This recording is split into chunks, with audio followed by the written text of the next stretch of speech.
ಅದೇ ಸಮುದ್ರ ಆಂಬುಲೆನ್ಸ್. ರಾಜ್ಯದಲ್ಲಿ ಮೊದಲ ಬಾರಿಗೆ ಇಂತಹ ಒಂದು ಕ್ರಮವನ್ನ ಕೈಗೊಳ್ಳಲಾಗಿದೆ. First time in the state.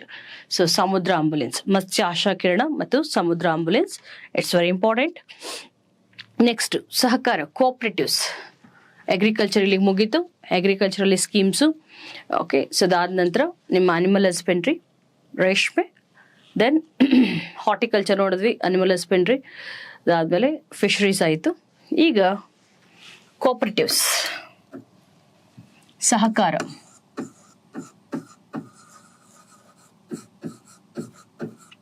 ನಮ್ಮ ಅರ್ಥವ್ಯವಸ್ಥೆಯ ಬೆನ್ನೆಲುಬು ಅಂತಾನೆ ಹೇಳ್ಬೋದು ಸಹಕಾರ ವ್ಯವಸ್ಥೆ. ಓಕೆ, ಸೊ ಈ cooperatives when it comes to ಅಗ್ರಿಕಲ್ಚರಲ್ಲಿ ಇನ್ನೊಂದು ಕೆಲವೊಂದು ಪಾಯಿಂಟ್ಸ್ ಇದೆ. Cooperatives are providing interest free loans to farmers up to 3 to 15 lakhs. 3 to 15 lakhs ಅಷ್ಟು 3 ರಿಂದ 15 ಲಕ್ಷ ಒಂದು ಹಣವನ್ನು ಬಡ್ಡಿ ರಹಿತವಾಗಿ ಕೊಡ್ತಾರೆ ರೀ.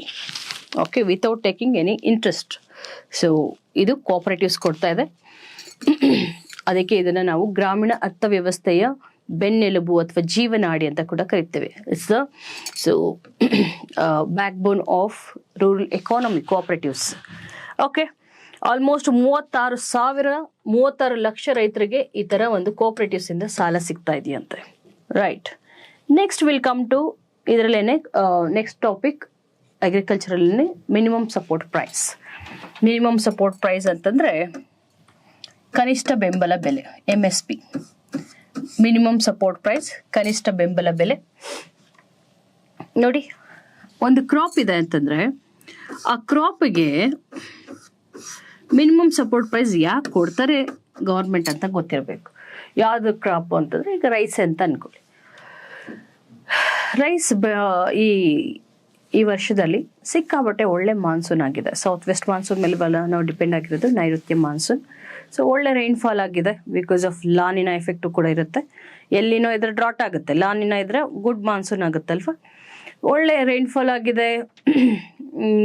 ಇದ್ರ ಜೊತೆಗೆ ಒಳ್ಳೆ ಬಂಪರ್ ಕ್ರಾಪ್ ಎಲ್ಲರೂ ಬೆಳೆದ್ಬಿಟ್ಟಿದ್ದಾರೆ. ಎಲ್ಲರೂ ಬೆಳೆದಿದ್ದಾರೆ ಅಂತಂದ್ರೆ ರೇಟ್ ಕಮ್ಮಿ ಆಗುತ್ತೆ, ಜಾಸ್ತಿ ಆಗುತ್ತೆ price of the crop decreases. ಹೌದಾ, ಪ್ರೈಸ್ ಆಫ್ ದ ಒಂದು ಗ್ರೈನ್ಸ್. ಓಕೆ, ಆಗ ಪ್ರೈಸ್ ಕಮ್ಮಿ ಆಯ್ತು ಅಂದ್ರೆ ನೆಕ್ಸ್ಟ್ ಬೆಳಿತಾರೆ. ಈಗ 10 ರೂಪಾಯಿ ಹಾಕಿ 1 kg ಬೆಳೆದಿರ್ತಾರೆ, ಅವ್ರಿಗೆ 5 ರೂಪಾಯಿ ಮಾರ್ಕೆಟಲ್ಲಿ ಸಿಗ್ತಾ ಇದೆ ಅಂತಂದಾಗ ನೆಕ್ಸ್ಟ್ ಬೆಳೆಯಕ್ಕೆ ಹೋಗಲ್ಲ. People are peasant will get discourage to grow the crop again. But food grains are very important to achieve food security. ಆಹಾರ ಭದ್ರತೆ ಬೇಕೇ ಬೇಕು, ಇಲ್ಲದಿದ್ರೆ ಆಹಾರಕ್ಕೆ ಆಹಾಕಾರ. ಸೊ ಮತ್ತೆ ಕ್ಷಾಮ ಎಲ್ಲ ಆವರಿಸುತ್ತೆ. ಅದಕ್ಕೋಸ್ಕರ ಏನ್ ಹೇಳ್ತೀವಿ, ಇಲ್ರಪ್ಪ ನೀವು 10 ರೂಪಾಯಿ ಹಾಕಿದಿರ ಬಂಡವಾಳ, ನಿಮ್ಗೆ ಒಂದು ಬೆಂಬಲ ಬೆಲೆ ಅಂತ ಕೊಡ್ತೀವಿ. Okay, you come and buy, ನಿಮ್ಗೆ ಇಷ್ಟೊಂದು ಲಾಭ ಅಂತ ಇಟ್ಕೊಂಡು ಕೊಡ್ತೀವಿ, ಬೆಂಬಲ ಬೆಲೆ ಕೊಡ್ತೀವಿ ಅಂತ. ಈ ಬೆಂಬಲ ಬೆಲೆಯನ್ನ ರೆಕಮೆಂಡ್ ಮಾಡೋರು, ಕನಿಷ್ಠ ಎಷ್ಟು ಕೊಡ್ಬೇಕು ರೈತರಿಗೆ ಅಂತ ರೆಕಮೆಂಡ್ ಮಾಡುವಂತಹ ಒಂದು ಬಾಡಿ ಯಾವುದು ಅಂದ್ರೆ CSCP. ಓಕೆ, CSCP ಅಂದ್ರೆ committee on agriculture cost and price ಅಂತ. Committee on agriculture cost and price, ಕೃಷಿ ವೆಚ್ಚ ಮತ್ತು ದರ ಆಯೋಗ ಅಂತ. ಓಕೆ, ಇದು CSCP ಈ ಕಮಿಟಿ ರೆಕಮೆಂಡ್ ಮಾಡುತ್ತೆ.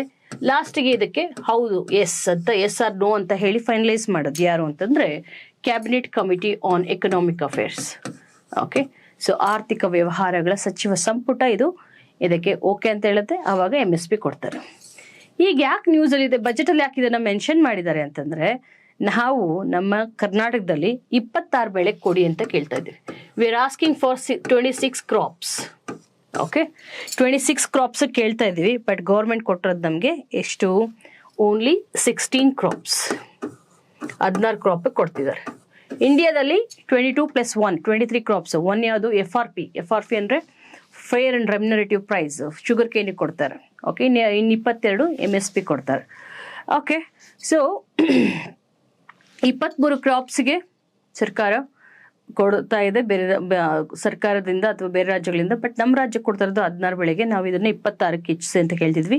ಇನ್ನೊಂದು ಡಿಮ್ಯಾಂಡ್ ಏನ್ ಗೊತ್ತಾ, ನಮ್ಗೆ ಸ್ವಾಮಿನಾಥನ್ ಕಮಿಟಿ ರೆಕಮೆಂಡೇಶನ್ ಮೇಲೆ MSP ಕೊಡಿ ಅಂತ. ಸ್ವಾಮಿನಾಥನ್ ಗೊತ್ತಿದೆ ನಿಮ್ಗೆ, ಯಾರು ಇವರು?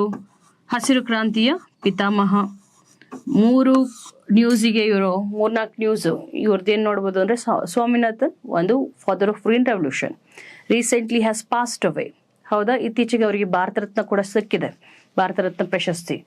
ಮತ್ತೆ ಪುನಃ ಇವ್ರಿಗೆ ಫಸ್ಟ್ ವರ್ಲ್ಡ್ ಫುಡ್ ಪ್ರೈಸ್ ಅನ್ನು ಪಡ್ಕೊಂಡವರು ಇವರೇನೆ, ವಿಶ್ವ ಆಹಾರ ಪ್ರಶಸ್ತಿಯನ್ನು ಪಡೆದಂಥವರು ಸ್ವಾಮಿನಾಥನ್. ಮತ್ತೆ ಇವರ ಮಗಳಿದ್ದಾರೆ ಸೌಮ್ಯ ಸ್ವಾಮಿನಾಥನ್. ಸೊ ಇವರು ಕೂಡ ಈ ಒಂದು ಪ್ರಸ್ತುತ ಕೇಂದ್ರ ಸರ್ಕಾರದಲ್ಲಿ TB ಆಕ್ಷನ್ ಪ್ಲಾನ್ ಅದರ ಒಂದು ಪ್ರಾಯೋಜಕರು ಆಗಿದ್ದಾರೆ. ಮತ್ತೆ IMF ವರ್ಲ್ಡ್ ಬ್ಯಾಂಕ್ ಅಲ್ಲೂ IMF ಅಲ್ಲೂ ಕೂಡ ಇವರ ಒಂದು ಏನು ಪ್ರಮುಖವಾದಂತಹ ಕೊಡುಗೆಯನ್ನು ನೋಡ್ಬೋದು. ಎನಿವೆ, ಇದು MSP ಸ್ವಾಮಿನಾಥನ್ ಏನು ಅಂತಂದ್ರೆ ನೋಡಿ, ಖರ್ಚು ಎಷ್ಟಾಗಿದೆ, ಪ್ರೊಡಕ್ಷನ್ ಕಾಸ್ಟ್ ಅಂತ ಹೇಳ್ತೀವಿ. ಬೆಳೆ ಬೆಳಿಲಿಕ್ಕೆ, ಓಕೆ, ಬೆಳೆ ಬೆಳಿಲಿಕ್ಕೆ ಒಂದು 100 ರೂಪಾಯಿ ಖರ್ಚಾಗಿದೆ ಅಂದ್ರೆ 100 ರೂಪಾಯಿ ಪ್ಲಸ್ 50 ರೂಪಾಯಿ ಕೊಡಿ ಅಂತ ಹೇಳ್ತಾರೆ. ಅಂದ್ರೆ ಪ್ರೊಡಕ್ಷನ್ ಕಾಸ್ಟ್, ಉತ್ಪಾದನಾ ವೆಚ್ಚ ಪ್ಲಸ್ 50%. ಇದು ಸ್ವಾಮಿನಾಥನ್ ಹೇಳೋದು.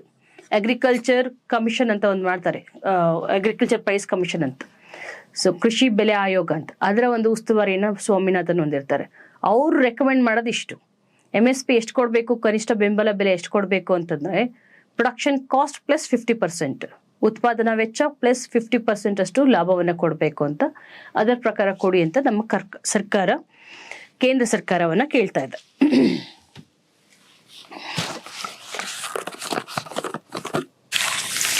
ನೆಕ್ಸ್ಟ್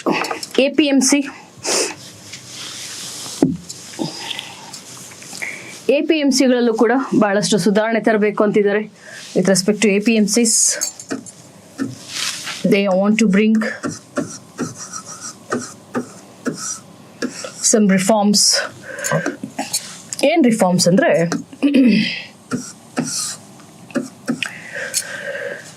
ಒಂದು ಬಯೋ-CNG ಪ್ಲಾಂಟ್ ಅನ್ನ, ಬಯೋ-CNG ಅಂದ್ರೆ ಗೊತ್ತಿದೆ, ಕಂಪ್ರೆಸ್ಡ್ ನ್ಯಾಚುರಲ್ ಗ್ಯಾಸ್. ಯಾಕೆ ಅಂದ್ರೆ ಝೀರೋ ವೇಸ್ಟ್ ವೆಜಿಟಬಲ್ ಮಾರ್ಕೆಟ್ ಅನ್ನ ತರಬೇಕು ಅನ್ನೋ ನಿಟ್ಟಿನಲ್ಲಿ. ಝೀರೋ ವೇಸ್ಟ್ ವೆಜಿಟೇಬಲ್ ಮಾರ್ಕೆಟ್,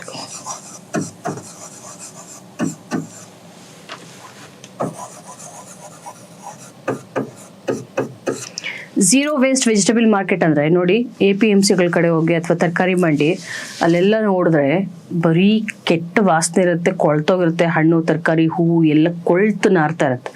ಅದಕ್ಕೋಸ್ಕರ ಅದನ್ನೆಲ್ಲ ತಗೊಂಡ್ಬಿಟ್ಟು, ಸೊ CNG ಅಂದ್ರೆ ಮೀಥೇನ್ ಗ್ಯಾಸು, ಕೊಳ್ತು ನಮ್ಗೆ ಸಿಗೋದು ಯಾವ್ದದು ಮೀಥೇನ್ ಅಲ್ವಾ, ಅದನ್ನೇ ನಾವು ಕರೆಕ್ಟಾಗಿ ಪ್ರೊಸೆಸ್ ಮಾಡಿ, ಸೈಂಟಿಫಿಕ್ ಆಗಿ ಪ್ರೊಸೆಸ್ ಮಾಡಿ ಮೀಥೇನ್ನ ತಗೊಂಡು ಇಂಧನವಾಗಿ ಬಳಸ್ಕೋಬೋದಲ್ಲ, we can use it as an fuel.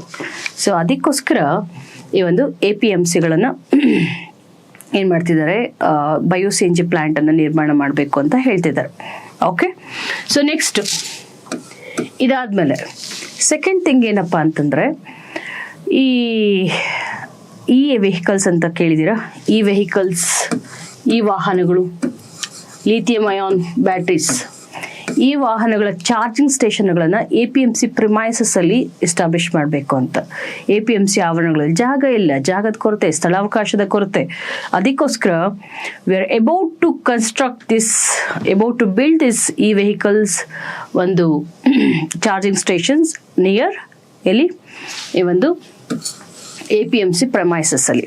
Okay, apart from this, ಇದು ಬಿಟ್ಟು ಮೂರನೇದು ಏನಪ್ಪಾ ಅಂತಂದ್ರೆ, ಒಂದು ಮಾರ್ಕೆಟ್ ಡೆವಲಪ್ಮೆಂಟ್ ಅಸಿಸ್ಟೆಂಟ್ ಫಂಡ್ ಅಂತ.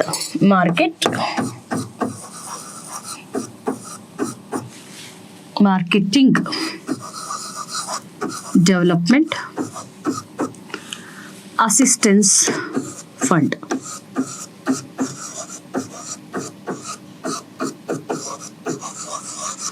ಮಾರ್ಕೆಟಿಂಗ್ ಡೆವಲಪ್ಮೆಂಟ್ ಅಸಿಸ್ಟೆನ್ಸ್ ಫಂಡ್ ಅಂದ್ರೆ ನೋಡಿ, APMCಗಳು 2 ಥರ ಇರುತ್ತೆ. ಒಂದು which is undergrowing crisis, financial crisis ಇರುತ್ತೆ. ಸೊ ರೋಗಗ್ರಸ್ತ APMCಗಳು ಅಂದರೆ ಅಲ್ಲಿ they are not thriving well, ಅಂದರೆ ಉತ್ತಮವಾದಂತಹ ಅಲ್ಲಿ ವಹಿವಾಟು ಆಗ್ತಾ ಇಲ್ಲ, ಮಾರ್ಕೆಟ್ ಆಗ್ತಾ ಇಲ್ಲ, ಸಿಕ್ ಇಂಡಸ್ಟ್ರೀಸ್ ಅಂತ ನಾವೇನು ಕರಿತೀವಿ, ಅಥವಾ ಸಿಕ್ ಒಂದು ಮಾರ್ಕೆಟ್ಸ್. ಓಕೆ, ಸೊ ಅಲ್ಲಿ ಈ ಒಂದು ನಷ್ಟ ಜಾಸ್ತಿ ಇದೆ, ಆರ್ಥಿಕ ನಷ್ಟ ಜಾಸ್ತಿ ಇದೆ. ಇನ್ನು ಕೆಲವು ಕಡೆ some APMCs are really doing good. Okay, ಅತ್ಯುತ್ತಮವಾದ ಆದಾಯ ಇರುತ್ತೆ, ಪ್ರಾಫಿಟ್ ಇರುತ್ತೆ. ಇಲ್ಲಿ ಏನು ಮಾಡ್ತಾರೆ ಗೊತ್ತಾ, ಮಾರ್ಕೆಟಿಂಗ್ ಡೆವಲಪ್ಮೆಂಟ್ ಅಸಿಸ್ಟೆನ್ಸ್ ಫಂಡಲ್ಲಿ ಈ ಪ್ರಾಫಿಟ್ ಇರೋದನ್ನ, ಎಲ್ಲಿ ಪ್ರಾಫಿಟ್ ಇದೆ ಅಲ್ಲಿ ಆ ಒಂದು ಪ್ರಾಫಿಟ್ನ ತಗೊಂಡ್ಬಂದು ಯಾವ APMCಗಳಲ್ಲಿ ಈ ಒಂದು ಹಣದ ಕೊರತೆ ಇದೆಯಲ್ಲ, ಸೊ ಅಲ್ಲಿ ತಗೊಂಡ್ಬಂದು ಸುರಿತಿದ್ದಾರೆ. Okay, so they are just putting that money, so where the APMCs are facing financial crunch. Okay, so ಆರ್ಥಿಕ ಒಂದು ಕೊರತೆನ ಯಾವ ಎದುರಿಸ್ತಿದ್ದಾವೋ ಅಂತ ಕಡೆ ಈ ಒಂದು ಹಣವನ್ನು ಸೊ ಸುರಿತಾ ಇದ್ದಾರೆ. That is the new initiative under marketing development assistance fund. Okay, next ಈಗ ಇಷ್ಟು ಅಗ್ರಿಕಲ್ಚರ್ ಮುಗೀತು. ನೆಕ್ಸ್ಟ್ ಜಲಸಂಪನ್ಮೂಲ.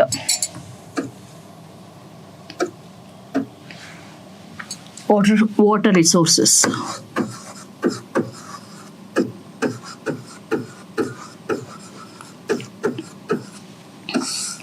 Jalasampanmoola, water resources. So I'll just jot down the projects, then I'll explain. Kalasa Bandori,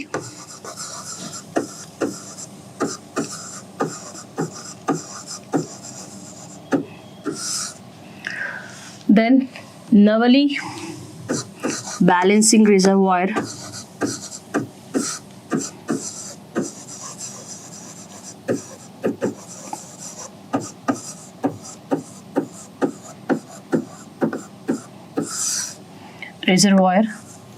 next third one Bennetura,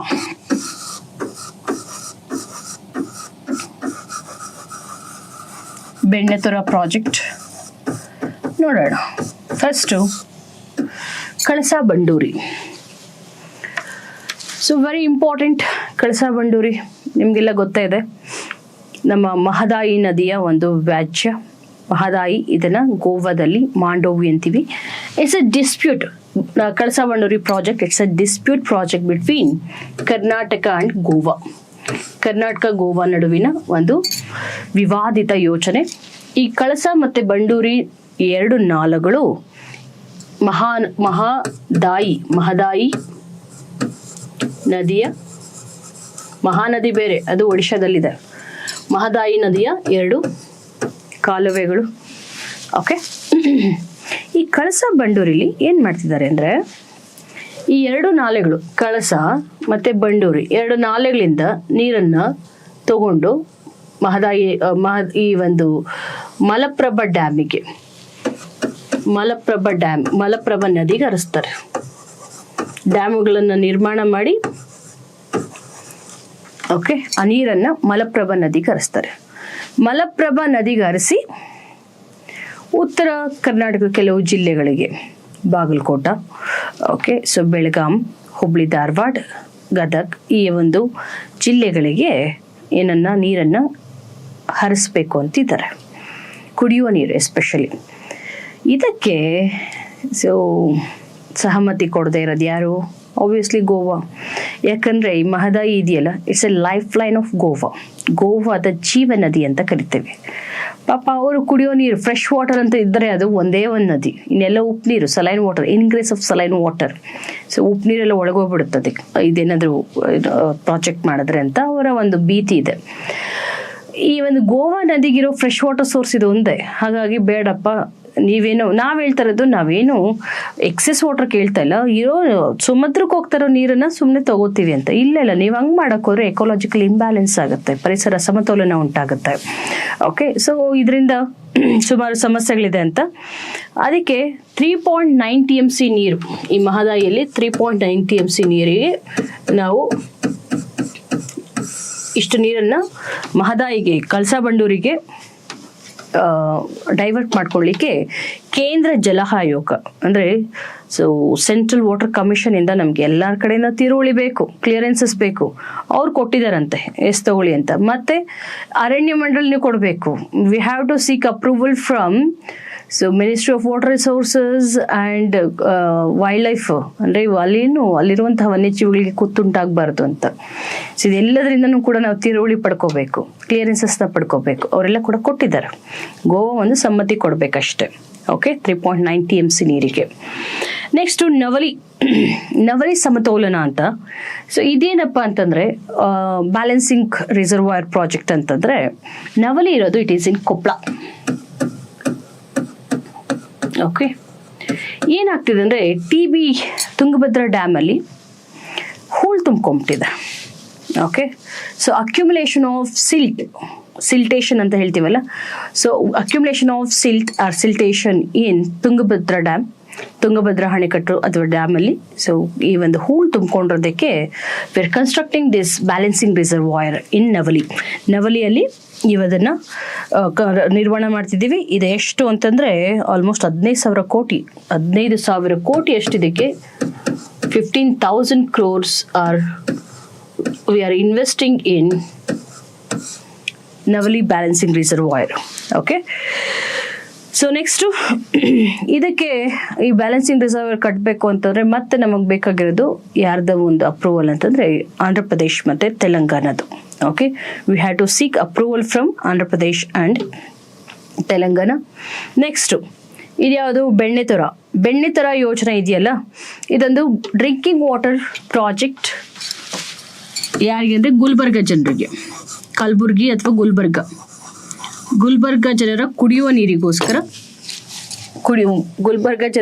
ನೀರಿಗೋಸ್ಕರ ಈ ಒಂದು Navali ರಿಸರ್ವಾಯಿಂಗ್ project ಅಂತ ಮಾಡ್ತಿದ್ದಾರೆ. ನೋಡಿ ಇಲ್ಲಿ ಏನು ಮಾಡ್ತಾರೆ ಅಂದರೆ ಎರಡು ನದಿ ಅಂದರೆ ಒಂದು ಭೀಮಾ, ಇನ್ನೊಂದು ಕಾಗಿನ.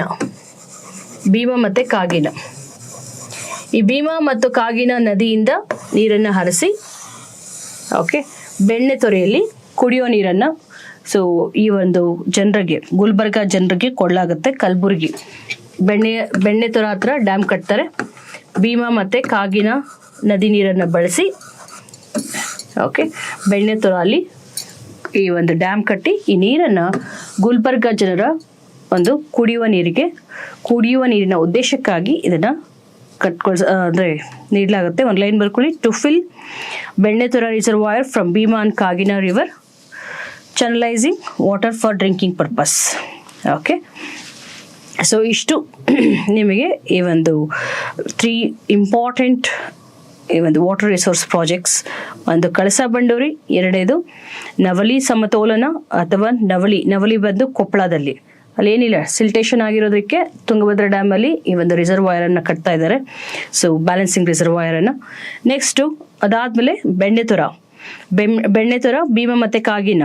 ಸೊ ಇದೆಲ್ಲಿದೆ, ಬೆಣ್ಣೆತೊರೆ ಎಲ್ಲಿದೆ ಅಂತಂದರೆ ಗುಲ್ಬರ್ಗದ ಹತ್ರನೇ ಹೆರೂರು ವಿಲೇಜ್ ಅಂತ, ಹೆರೂರು ಹಳ್ಳಿ ಅಂತ, ಅಲ್ಲಿ ಕಟ್ತಾ ಇದ್ದಾರಂತೆ.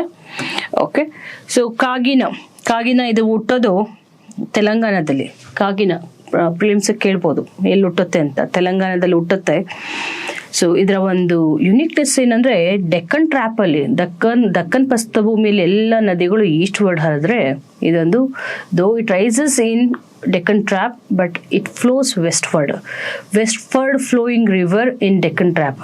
ದಕ್ಷಿಣ ಪ್ರಸ್ಥಭೂಮಿ ಅಥವಾ ದಕ್ಕನ್ ಪ್ರಸ್ಥಭೂಮಿಯಲ್ಲಿ ಸೊ ಪಶ್ಚಿಮಾಭಿಮುಖವಾಗಿ ಹರಿಯುವಂತಹ ಒಂದು ನದಿ ಅಂತಿದ್ರೆ ಅದು ಕಾಗಿನ.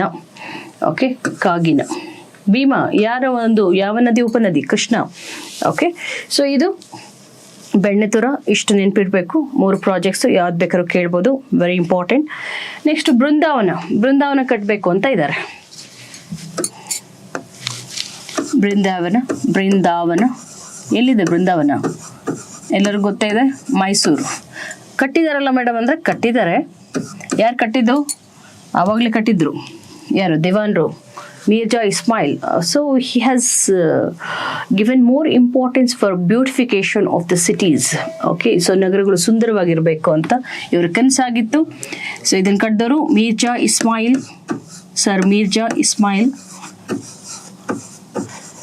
ಇದ್ಯಾಕೆ ನ್ಯೂಸಲ್ಲಿದೆ ಅಂದರೆ ಇದನ್ನು ವರ್ಲ್ಡ್ ಕ್ಲಾಸ್ ಒಂದು ಟೂರಿಸ್ಟ್ ಅಟ್ರಾಕ್ಷನ್ ಡೆಸ್ಟಿನೇಷನ್ ಮಾಡಬೇಕು ಅಂತ, ವಿಶ್ವ ದರ್ಜೆಯ ಪ್ರವಾಸೋದ್ಯಮ ಆಕರ್ಷಕ ತಾಣವಾಗಿ ಇದನ್ನು ಅಭಿವೃದ್ಧಿ ಪಡಿಸ್ಬೇಕು ಅಂತ. ಈಗ ಆಲ್ರೆಡಿ ಇದೆ, ಅದನ್ನ ವರ್ಲ್ಡ್ ಕ್ಲಾಸ್ ಲೆವೆಲ್ಗೆ ತರಬೇಕು ಅಂತ, ವಿಶ್ವ ದರ್ಜೆ ಮಟ್ಟಕ್ಕೆ ವರ್ಲ್ಡ್ ಕ್ಲಾಸ್ ಟೂರಿಸ್ಟ್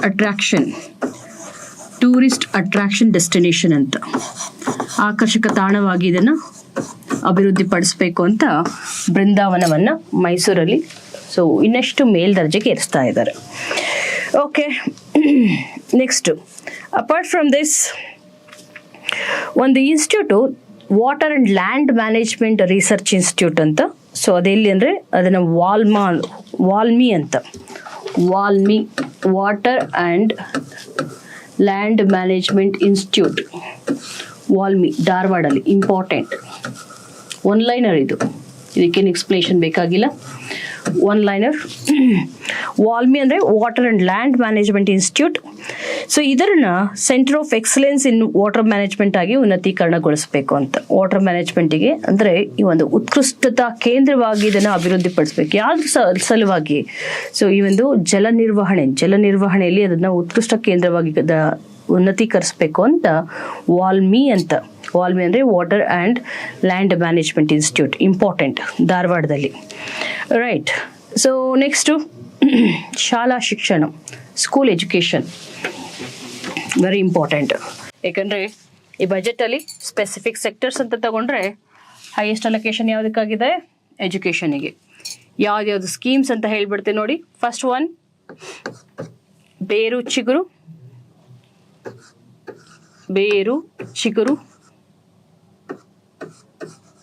ಅದಕ್ಕೂ ಮುಂಚೆ ಗಣಿತ ಗಣಕ ಬರ್ತ್ಬಿಡೋಣ. ಗಣಿತ ಗಣಕ. Second one Marusinchana.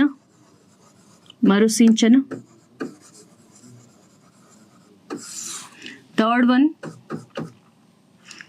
ಪ್ರೇರಣಾ. ನೆಕ್ಸ್ಟ್ ಬೇರು ಚಿಗುರು.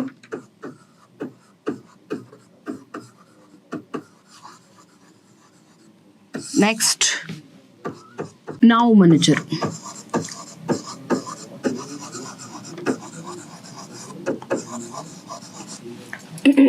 ಇದಾದ್ಮೇಲೆ ಇನ್ನು ಸ್ವಲ್ಪ ಪ್ರಮಿಟಿವ್ ಇನ್ಫಾರ್ಮೇಶನ್ ಇದೆ. ಸೊ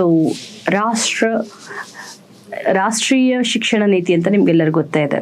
ಕಸ್ತೂರಿ ರಂಗನ್ ಅವರ ಒಂದು ನೇತೃತ್ವದಲ್ಲಿ ನ್ಯೂ ಎಜುಕೇಷನ್ ಪಾಲಿಸಿ ಅಂತ ತಂದಿದ್ದಾರೆ 2020. ಆದರೆ ನಮ್ಮ ರಾಜ್ಯ ಸರ್ಕಾರ ಇದನ್ನು ತಿರಸ್ಕರಿಸಿದೆ. ಒಂದು ಐರನಿ ಏನಂದರೆ, Karnataka is the first state to adopt new education policy 2020. At the same time Karnataka is the first state to reject it. ಈಗ ನಮ್ಮ ರಾಜ್ಯದ ಸಂಸ್ಕೃತಿ ಮತ್ತು ಅಸ್ಮಿತೆಗೆ ಅನುಗುಣವಾಗಿ ನಮ್ಮದೇ ಆದಂತಹ ಒಂದು ರಾಜ್ಯ ಶಿಕ್ಷಣ ನೀತಿಯನ್ನು ಅಳವಡಿಸ್ಕೊಂಡಿದ್ದೀವಿ. We have formulated our own state education policy based on our culture and based on our identity. Okay, so anyway, ಗಣಿತ ಗಣಕ ಇದು ಯಾವ ಸ್ಕೂಲ್ ಮಕ್ಕಳಿಗೆ ಗೊತ್ತಾ? ಸೊ 3ನೇ ಕ್ಲಾಸಿಂದ 5ನೇ ಕ್ಲಾಸ್ ಮಕ್ಕಳಿಗೆ, 3ನೇ ಕ್ಲಾಸಿಂದ 3rd standard to 5th standard, 3ನೇ ಕ್ಲಾಸಿಂದ 5ನೇ ಕ್ಲಾಸ್ ಮಕ್ಕಳಿಗೆ. First point. ಸೆಕೆಂಡ್ ಪಾಯಿಂಟ್ ಏನು ಗೊತ್ತಾ? ಏನು ಗಣಿತ ಗಣಕ ಅಂದ್ರೆ ಏನು? Mathematics skills. ಈ ಏಸರ್ ರಿಪೋರ್ಟ್ ಅಂತ ಕೊಡ್ತಾರೆ. ಏಸರ್ ಅಂದರೆ Asian status of education report ಅಂತ, annual status of education report. ಅಂದರೆ ನಮ್ಮಲ್ಲಿ ಈ ಶಿಕ್ಷಣದ ಸ್ಥಿತಿಗತಿ ಹೇಗಿದೆ ಅಂತ ಪ್ರಥಮ್ ಅಂತ ಒಂದು NGO ಕೊಡುತ್ತೆ. 3ನೇ ಕ್ಲಾಸ್ ಮಕ್ಕಳಿಗೆ ಓಕೆ, ಸೊ 1 2 3 ಬರಲ್ಲ. 5ನೇ ಕ್ಲಾಸ್ ಮಕ್ಕಳಿಗೆ 2 1s ಟೇಬಲ್ ಬರಲ್ಲ. ಇಂತಹ ಒಂದು ಪ್ರಮಾದಗಳೆಲ್ಲ ಜರುಗ್ತಾ ಇದ್ದಾವೆ. ಓಕೆ, ಸೊ ಹಾಗಾಗಿ ನಮ್ಮ ಒಂದು ಪ್ರಾಥಮಿಕ ಶಿಕ್ಷಣವನ್ನು, ಅದರ ಒಂದು ಗುಣಮಟ್ಟವನ್ನು ಹೆಚ್ಚಿಸಬೇಕು ಅಂತಂದ್ಬಿಟ್ಟು ಗಣಿತ ಗಣಕ, especially to make them to learn mathematical skills. So ಅದಕ್ಕೋಸ್ಕರನೇ ಈ ಒಂದು ವಿಶೇಷವಾದ ಕಾರ್ಯಕ್ರಮವನ್ನು ಜಾರಿಗೊಳಿಸಿದರೆ ಗಣಿತ ಗಣಕ for 3rd standard to 5th standard. Okay, one. And the second point you must note down is like with the collaboration of J-PAL Institute. J-PAL ಸಂಸ್ಥೆ ಇದರ ಒಂದು ಸಹಯೋಗದೊಂದಿಗೆ ಈ ಒಂದು ಕಾರ್ಯಕ್ರಮವನ್ನು ಜಾರಿಗೊಳಿಸಲಾಗಿದೆ. So very important. ಯಾಕೆ ಅಂತಂದರೆ ಇಲ್ಲಿ ಕ್ವಶನ್ ಕೇಳೋದು ಗಣಿತ ಗಣಕ ಎವ್ರಿ ಒನ್ ವಿಲ್ ಅಂಡರ್ಸ್ಟ್ಯಾಂಡ್. ಏನಕ್ಕೆ ಇರ್ಬೋದು ಅಂತಂದರೆ, ಸೊ ಈ ಒಂದು ಮ್ಯಾಥಮೆಟಿಕಲ್ ಸ್ಕಿಲ್ಸನ್ನು ಹೆಚ್ಚಾಗಿ ಅಳವಡಿಸ್ಕೊಳ್ಲಿಕ್ಕೆ. ಆಮೇಲೆ ಈ ಯಾವ ಸಂಸ್ಥೆ ಸಹಯೋಗದೊಂದಿಗೆ ಅಂತಂದರೆ J-PAL ಸಂಸ್ಥೆ. ಸೊ ಎರಡು ಕೂಡ ನೆನಪಿರಬೇಕು, ಮ್ಯಾಥಮೆಟಿಕಲ್ ಸ್ಕಿಲ್ಸ್ಗೋಸ್ಕರ, ಮ್ಯಾಥ್ಸ್ ಆ್ಯಂಡ್ ಇಂಗ್ಲೀಷ್ ಕೂಡ. ಸೊ ಅದರ ಸ್ಕಿಲ್. ಮತ್ತು ಮರುಸಿಂಚನ ಅಂದರೆ ಏನು ಗೊತ್ತಾ? ಈ ಕೋವಿಡ್-19 ಬಂತಲ್ಲಪ್ಪ, ಕೋವಿಡ್-19 ಬಂದಿದ್ದ ಟೈಮಲ್ಲಿ ನಮ್ಮ ಒಂದು ಮಕ್ಕಳ ಕಲಿಕೆಯ ಗತಿ ತುಂಬ ಅಧೋಗತಿ ಆಗ್ಬಿಟ್ಟಿತ್ತು. ಓಕೆ, ಸೊ ಯಾವ ಥರ ಇದು ಅಂತಂದರೆ ಈ ಆನ್ಲೈನ್ ಎಜುಕೇಷನ್ ಇತ್ತು. ಹಾಗಾಗಿ ಅಷ್ಟು ಮಕ್ಕಳು ಫೋಕಸ್ ಮಾಡಲಿಲ್ಲ. ಓಕೆ, ಏಕತಾನತೆ ಹೆಚ್ಚಾಯಿತು, ಲವಲವಿಕೆ ಕಮ್ಮಿ ಆಯಿತು ಕಲಿಯೋದ್ರಲ್ಲಿ. ಅದಕ್ಕೋಸ್ಕರ ಮತ್ತೆ to enhance the learning ability of children, this Marusinchana has bin launched. Okay, learning ಎಬಿಲಿಟಿನ, ಸೊ ಕಲಿಯುವಂತಹ ಒಂದು ಸಾಮರ್ಥ್ಯವನ್ನು ಹೆಚ್ಚಿಸ್ಲಿಕ್ಕೆ ಸ್ಪೆಷಲ್ ಕ್ಲಾಸಸ್ ಅಂತ ತಗೋತಾರೆ. ಯಾರು ಕಲಿಕೆಯಲ್ಲಿ ಹಿಂದುಳಿದಿದ್ದಾರಲ್ಲ ಅಂಥವ್ರಿಗೆ ಸ್ಪೆಷಲ್ ಕ್ಲಾಸ್ ತಗೊಂಡು ಮರುಸಿಂಚನ ಅಂತ, ಎಸ್ಪೆಷಲಿ ಎಷ್ಟೇ ಕ್ಲಾಸ್ ಮಕ್ಕಳಿಗೆ ಅನ್ನೋದು ಇಂಪಾರ್ಟೆಂಟ್. 6ರಿಂದ 7ನೇ ಕ್ಲಾಸ್ ಮಕ್ಕಳಿಗೆ, 6th ಮತ್ತು 7th, 6ನೇ ಕ್ಲಾಸ್ ಮಕ್ಕಳು ಮತ್ತು 7ನೇ ಕ್ಲಾಸ್ ಪ್ರಾಥಮಿಕ ಶಿಕ್ಷಣದಲ್ಲಿ ನೀಡ್ತಾ ಇರುವಂತಹ ಒಂದು ಆದ್ಯತೆ. ಮತ್ತು ಪ್ರೇರಣಾ ಯೋಜನೆಗಳು 3 ಇದ್ದಾವೆ. ಒಂದು ಪ್ರೇರಣಾ ಎಜುಕೇಷನಿಗೆ, ಇನ್ನೊಂದು ಪ್ರೇರಣಾ ಕಿರು ಸಾಲ ಸೌಲಭ್ಯ ಅಂತ, ಮೈಕ್ರೋ ಕ್ರೆಡಿಟ್ ಫೆಸಿಲಿಟಿ ಮಹಿಳೆಯರಿಗೆ ಕೊಡ್ತಾರೆ, ಬುಡಕಟ್ಟು ಜನಾಂಗಕ್ಕೆ, ಮೈನಾರಿಟೀಸ್ ಅಲ್ಪಸಂಖ್ಯಾತರಿಗೆ, ಇದನ್ನು ಕೂಡ ಪ್ರೇರಣಾ ಅಂತೀವಿ. ಇನ್ನೊಂದು ಪ್ರೇರಣಾ ಇದೆ, ಮೆನ್ಸ್ಟ್ರುಯಲ್ ಕಪ್ಸ್ ಬಗ್ಗೆ ಅವ್ರಿಗೆ ಅವೇರ್ನೆಸ್ಸನ್ನು ಕ್ರಿಯೇಟ್ ಮಾಡಲಿಕ್ಕೆ. The create awareness about menstrual cup ಅಂದರೆ ಈ SHGಗಳಿದ್ದಾವಲ್ಲ, ಸೆಲ್ಫ್ ಹೆಲ್ಪ್ ಗ್ರೂಪ್ಸ್, ಅವೇನು ಮಾಡುತ್ತೆ ಅಂದರೆ ಈ ಒಂದು ಮೆನ್ಸ್ಟ್ರುಯಲ್ ಕಪ್ಗಳ ಬಳಕೆ ಬಗ್ಗೆ ಜಾಗೃತಿಯನ್ನು ಮೂಡಿಸುತ್ತೆ. ಓಕೆ, ದಿಸ್ ಇಸ್ ಆಲ್ಸೋ ಪ್ರೇರಣಾ. ಆದರೆ ಇಲ್ಲಿರೋದು ಎಜುಕೇಷನ್ಗೆ ಸಂಬಂಧಿಸಿದ ಏನಪ್ಪ ಅಂದರೆ 3 ಕ್ಯಾಟಗರೀಸ್ ಆಫ್ ಪೀಪಲ್. ಯಾರ್ಯಾರು ಅಂದರೆ, ಒಂದು ಸಿವಿಲ್ ಸರ್ವೆಂಟ್ಸ್, ನಾಗರಿಕ ಸೇವಾಧಿಕಾರಿಗಳು. ಎರಡನೇದು ಆಂಟ್ರಪ್ರಿನರ್ಸ್, ಉದ್ಯಮಿಗಳು, ಆಂಟ್ರಪ್ರಿನರ್ಸ್. ಮೂರನೇವ್ರು ಯಾರು ಗೊತ್ತಾ, ಸಬ್ಜೆಕ್ಟ್ ಎಕ್ಸ್ಪರ್ಟ್ಸ್. ಇವರು ಈ 3 category of people they come and give mentorship ಕೊಡ್ತಾರೆ, ಮಾರ್ಗದರ್ಶನ ಕೊಡ್ತಾರೆ. ಸೊ ಯಾವ ಥರ how to build your life, how to build your career, ಯಾರಿಗೆ ಗೊತ್ತಾ, ಎಸ್ಪೆಷಲಿ ಟು ಎಂಜಿನಿಯರಿಂಗ್ ಸ್ಟೂಡೆಂಟ್ಸ್, ಮತ್ತು ಎರಡನೇದು ಪಾಲಿಟೆಕ್ನಿಕ್ ಸ್ಟೂಡೆಂಟ್ಸ್. ಇಂಜಿನಿಯರಿಂಗ್ ಮತ್ತು ಪಾಲಿಟೆಕ್ನಿಕ್ ಸ್ಟೂಡೆಂಟ್ಸಿಗೆ ಈ ಒಂದು ಪ್ರೇರಣೆಯನ್ನು ಕೊಡ್ತಾರೆ. Okay, so they motivate students and they give mentorship programme. So ಯಾರಿಗೆ, ಎಸ್ಪೆಷಲಿ ಫಾರ್ ಈ ಒಂದು ಮಕ್ಕಳಿಗೆ, ಇಂಜಿನಿಯರಿಂಗ್ ಮತ್ತು ಪಾಲಿಟೆಕ್ನಿಕ್ ಮಕ್ಕಳಿಗೆ. ಯಾರು ಕೊಡೋದು, ಸಿವಿಲ್ ಸರ್ವೆಂಟ್ಸ್ ಅಂದರೆ ನಿಮ್ಮಂಗೆ IAS KS ಆಗಿರೋರು, ಮತ್ತು ಆಂಟ್ರಪ್ರಿನರ್ಸ್ ಉದ್ಯಮಿಗಳು, ಮತ್ತು ವಿಷಯ ತಜ್ಞರು, ಸಬ್ಜೆಕ್ಟ್ ಎಕ್ಸ್ಪರ್ಟ್ಸ್, ಇವರೆಲ್ಲ ಬಂದು ಮೆಂಟರಿಂಗ್ ಕೊಡೋದಕ್ಕೆ ಏನಂತ ಕರಿತೀವಿ, ಪ್ರೇರಣಾ ಅಂತ ಕರಿತೇವೆ. ಓಕೆ, ಸೊ ನೆಕ್ಸ್ಟು ಬೇರು ಚಿಗುರು ಇದೆಯಲ್ಲ, ಇದು ಕೂಡ ಅಲ್ಲಿ ಕಲ್ತಿರುವಂತಹ ಅಲ್ಯೂಮ್ನೈಸ್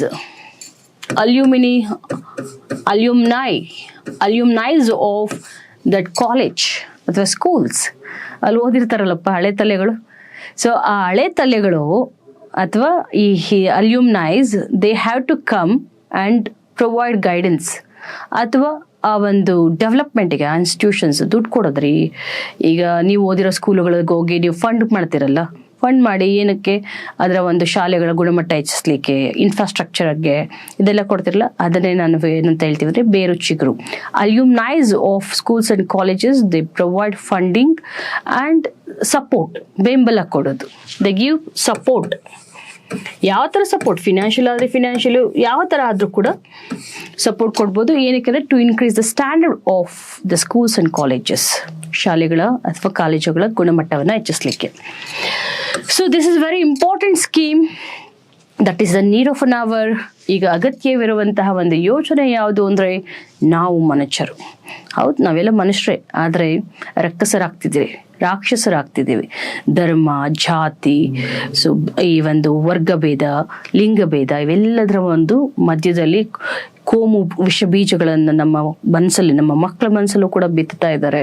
ಇವರು ಮುಂದೆ ಗೋಮುಖ ವ್ಯಾಘ್ರಗಳಾಗಿ, ಕೋಮು ಶಕ್ತಿಗಳಾಗಿ ಬೆಳೀತಾ ಇದ್ದಾರೆ. ಇಂಥದ್ದೆಲ್ಲ ಕಮ್ಮಿ ಮಾಡಬೇಕಂದ್ರೆ ಶಾಲಾ ಶಿಕ್ಷಣದಲ್ಲಿ, ಯಾಕಂದ್ರೆ ನಮ್ಮ ಡಿಫೆಕ್ಟಿವ್ ಎಜುಕೇಷನ್ ಕೂಡ ಇದಕ್ಕೆ ಕಾರಣ. ಸೊ ನಮ್ಮ ಶಿಕ್ಷಣದಲ್ಲಿರುವಂತಹ ಲೋಪದೋಷಗಳು. ಹಾಗಾಗಿ ಸೊ ಈ ಒಂದು ಎಜುಕೇಷನಲ್ಲೇ ಕೂಡ ನಾವು ಮಾರ್ಪಾಡನ್ನು ತರ್ಬೋದು, ಅವರನ್ನು ರೂಪಾಂತರಗೊಳಿಸ್ಬೋದು. We can bring transformation sense from school education ಅನ್ನುವಂತಹ ನಿಟ್ಟಿನಲ್ಲಿ ಏನು ಮಾಡ್ತಿದ್ದೀವಿ ಅಂದರೆ, ಶಾಲಾ ಮಕ್ಕಳಿಗೆ ಮತ್ತು ಕಾಲೇಜ್ ಇಬ್ಬರಿಗೂ, for school children and college children, school ಮತ್ತು ಕಾಲೇಜ್ ಚಿಲ್ಡ್ರನ್ ಇಬ್ಬರಿಗೂ ಕೂಡ 3 ವಿಷಯಗಳ ಬಗ್ಗೆ ಅವರಿಗೆ ತುಂಬೋದು. ಒಂದು ಟಾಲರೆನ್ಸ್, ಸಹಿಷ್ಣುತೆ. ಅದೇ ಕಮ್ಮಿ ಆಗ್ತಿರೋದು ನಮ್ಮ ಯುವಕರಲ್ಲಿ, ನಮ್ಮ ಮಕ್ಕಳಲ್ಲಿ ಟಾಲರೆನ್ಸ್ ಇಲ್ಲ, ಸಹಿಷ್ಣುತೆ ಇಲ್ಲ. ಇನ್ನೊಬ್ಬ ಧರ್ಮ, ಜಾತಿ, ವರ್ಗ, ಲಿಂಗ, ಇದೆಲ್ಲದ್ರ ಬಗ್ಗೆ ನಮಗೆ ಸಹಿಷ್ಣುತೆ ಬೇಕು. ಯಾರಾದರೂ ಏನಾದರೂ ಮಾಡ್ತಾರೆ ಅದನ್ನು ಸಹಿಸ್ಕೊಳಕ್ಕೆ ಆಗದಿರುವಂತಹ ಒಂದು ಪರಿಸ್ಥಿತಿಗೆ ನಾವು ನಿಂತಿದ್ದೀವಿ. ಓಕೆ, ನೆಕ್ಸ್ಟ್ 2ನೇದು ಸೋಷಿಯಲ್ ಹಾರ್ಮನಿ, ಸಾಮಾಜಿಕ ಸಾಮರಸ್ಯ. Brotherhood, how to foster brotherhood, fraternity, ಭ್ರಾತೃತ್ವವನ್ನು ಹೆಂಗೆ ಬೆಳೆಸ್ಕೋಬೇಕು, ಸಹೋದರ ಭಾವ. ನಾವೆಲ್ಲರೂ ಒಂದು, ನಾವೆಲ್ಲರೂ ಭಾರತೀಯರು, ಜೈ ಭಾರತ ಜನ್ಯ ತನುಜಾತೆ, ಅಂದರೆ ಭಾರತ ತಾಯಿಯ ಮಕ್ಕಳು ನಾವೆಲ್ಲ. ಓಕೆ, ನಾವೆಲ್ಲ ಕೂಡ ಒಗ್ಗೂಡಬೇಕು, ಒಂದಾಗಬೇಕು, ಸೋದರತ್ವ ಭಾವನ ಪ್ರದರ್ಶಿಸಬೇಕು. ನಮ್ಮಲ್ಲಿ ತರತಮ ಇರಬಾರ್ದು, ಭೇದ ಭಾವ ಇರಬಾರ್ದು. ಇದನ್ನು ಹೇಳೋದೆ ಈ ಒಂದು ಸೋಷಿಯಲ್ ಹಾರ್ಮನಿ, ಸಾಮಾಜಿಕ ಸಾಮರಸ್ಯ, ಹಾರ್ಮನಿ. ಮತ್ತೆ 3rd one will be scientific temper. ಯಾಕಂದರೆ even today the people believe in superstitious practices. ಮೌಢ್ಯದಲ್ಲಿ ಬಹಳ ಒಂದು ಗಾಢವಾದ ನಂಬಿಕೆ ಇಟ್ಟಿರ್ತಾರೆ. ಓಕೆ, ಹಾಗಾಗಿ ಅದನ್ನು ಧಿಕ್ಕರಿಸಿ ವೈಜ್ಞಾನಿಕ ಮನೋಭಾವವನ್ನು, ಸೈಂಟಿಫಿಕ್ ಟೆಂಪರ್ ಫಂಡಮೆಂಟಲ್ ಡ್ಯೂಟಿಯಲ್ಲಿ ಇದೆಯಲ್ಲ, to inculcate scientific temper in the minds of young people. Okay, scientific temper, ವೈಜ್ಞಾನಿಕ ಮನೋಭಾವವನ್ನು ಬಿತ್ತಬೇಕು. ಓಕೆ, ನಮ್ಮ ವಿದ್ಯಾರ್ಥಿ ಬಳಗದಲ್ಲಿ. ಅಂದರೆ ಏನು ಫುಲ್ಲು ಇಡೀ ದಿನಪೂರ್ತಿ ಇದನ್ನೇ ಮಾಡ್ತಾರಂದ್ರೆ ಇಲ್ಲ, ಒಂದು ವಾರದಲ್ಲಿ 2 ಗಂಟೆ, 2 hours in a week. 2 hours ಅಂದರೆ 3 ಪೀರಿಯಡ್, 3 ಸೆಷನ್ಸಲ್ಲಿ ಮಾಡ್ತಾರೆ, 40 ನಿಮಿಷ ಅಂತ, 40 minutes ಈಚ್ ಸೆಷನ್. ಅದಾದಮೇಲೆ ನೆಕ್ಸ್ಟ್ ಏನಪ್ಪ ಅಂದರೆ, ಈ ಎಲ್ಲ ಸ್ಕೂಲುಗಳಿಗಿದ್ದಾವ, ಗೌರ್ಮೆಂಟ್ ಸ್ಕೂಲಿಗೆ ಮಾತ್ರ ಅಂದರೆ ಇಲ್ಲ.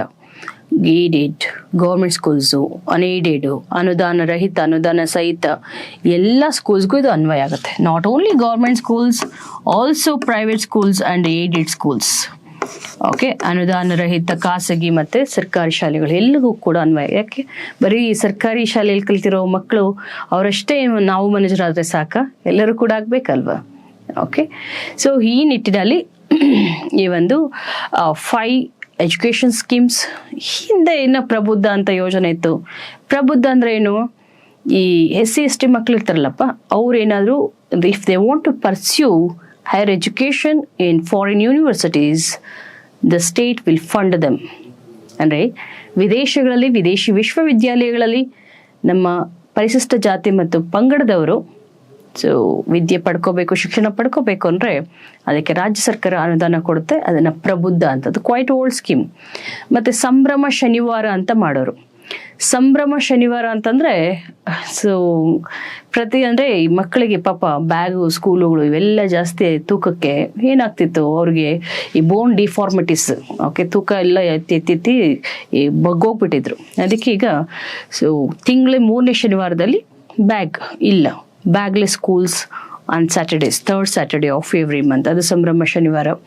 ಮತ್ತು ಇವು ಪ್ರೆಸೆಂಟ್ ಸ್ಕೀಮ್ಸು. ಇದು ಸ್ವಲ್ಪ ಕ್ವೈಟ್ ಓಲ್ಡ್ ಸ್ಕೀಮ್. ಅಂದರೆ ಲಾಸ್ಟ್ ಇದರದ್ದು ಪ್ರಬುದ್ಧ ಹೇಳದಲ್ಲಾಗಲೇ, ಪ್ರಬುದ್ಧ, ಸಂಭ್ರಮ ಶನಿವಾರ, ಸಂಭ್ರಮ ಶನಿವಾರ. ನೆಕ್ಸ್ಟು ನಮ್ಮ ಸ್ಟೇಟ್ ಎಜುಕೇಷನ್ ಪಾಲಿಸಿ. ಆಮೇಲೆ ಇನ್ನೊಂದು ಆದರ್ಶ ಸ್ಕೂಲ್ಸ್ ಅಂತ. Okay, Adarsha schools upgraded with PU colleges. Adarsha ಸ್ಕೂಲುಗಳನ್ನ ಈಗ ಕಾಲೇಜುಗಳು ಅಂತ ಮಾಡ್ತಿದ್ದಾರೆ. ಮತ್ತು ಅಲ್ಲಿ ಸೈನ್ಸ್ ಕೋರ್ಸ್ ಇರಲಿಲ್ಲ ಆದರ್ಶ ಸ್ಕೂಲ್ಸಲ್ಲಿ, ಅದನ್ನು ಕೂಡ ಅಪ್ಗ್ರೇಡ್ ಮಾಡ್ತಿದ್ದಾರೆ. After that one more thing is Karnataka public school ಅಂತ ಇದೊಂದು ಕಾನ್ಸೆಪ್ಟ್ ಇದೆ. ಕರ್ನಾಟಕ ಪಬ್ಲಿಕ್ ಸ್ಕೂಲ್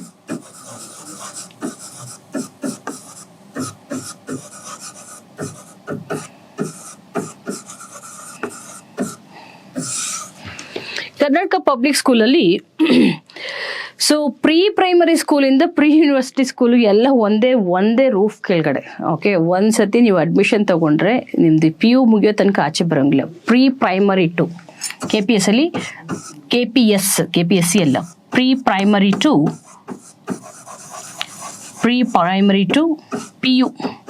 PU ಎಜುಕೇಷನ್ವರೆಗೂ ನಿಮಗೆ ಒಂದೇ ಕಡೆ ಎಜುಕೇಷನ್ ಸಿಗೋದು. Okay, under one roof. So ಇದಕ್ಕೆ CSR ಕೂಡ, CSR ಅಂದರೆ ಕಾರ್ಪೊರೇಟ್ ಸೋಷಿಯಲ್ ರೆಸ್ಪಾನ್ಸಿಬಿಲಿಟಿ, ಅಂದರೆ ಕಾರ್ಪೊರೇಟ್ಸ್ ಕಂಪನಿಯ ಉದ್ಯಮಿಗಳು. ಸೊ ಇವರು ಒಂದು 2% ಪ್ರಾಫಿಟನ್ನು ಕೊಡಬೇಕು. ಏನಕ್ಕೆ? ಯಾಕಂದರೆ ಇದೆ ಅಲ್ವ ಸಂಪತ್ತಿನ ಸಮಾನ ವಿತರಣೆ. ಸೊ ಕಾರ್ಪೊರೇಟ್ ಸೋಷಿಯಲ್ ರೆಸ್ಪಾನ್ಸಿಬಿಲಿಟಿ 2% ಇದನ್ನು ನಮ್ಮ ಒಂದು ಸಾಮಾಜಿಕ ಒಳಿತಿಗೆ, ಸೋಷಿಯಲ್ ವೆಲ್ಫೇರ್ಗೋಸ್ಕರ ಇಡಬೇಕು. ಓಕೆ, ಅದರ ಒಂದು ಅನುದಾನದ ಒಂದು ಸಹಾಯದಿಂದ ಸರ್ಕಾರ KPS ಅಂತ ತರ್ತಿದೆ. KPS Karnataka public school.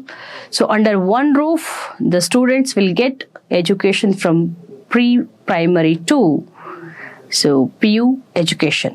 Okay, next as I told you, ಪ್ರಬುದ್ಧಯ್ಯರಿಗೆ SC ST ಮಕ್ಕಳಿಗೆ. So Sambhrama Shanivara, 3rd Saturday, bagless school day, 3rd Saturday.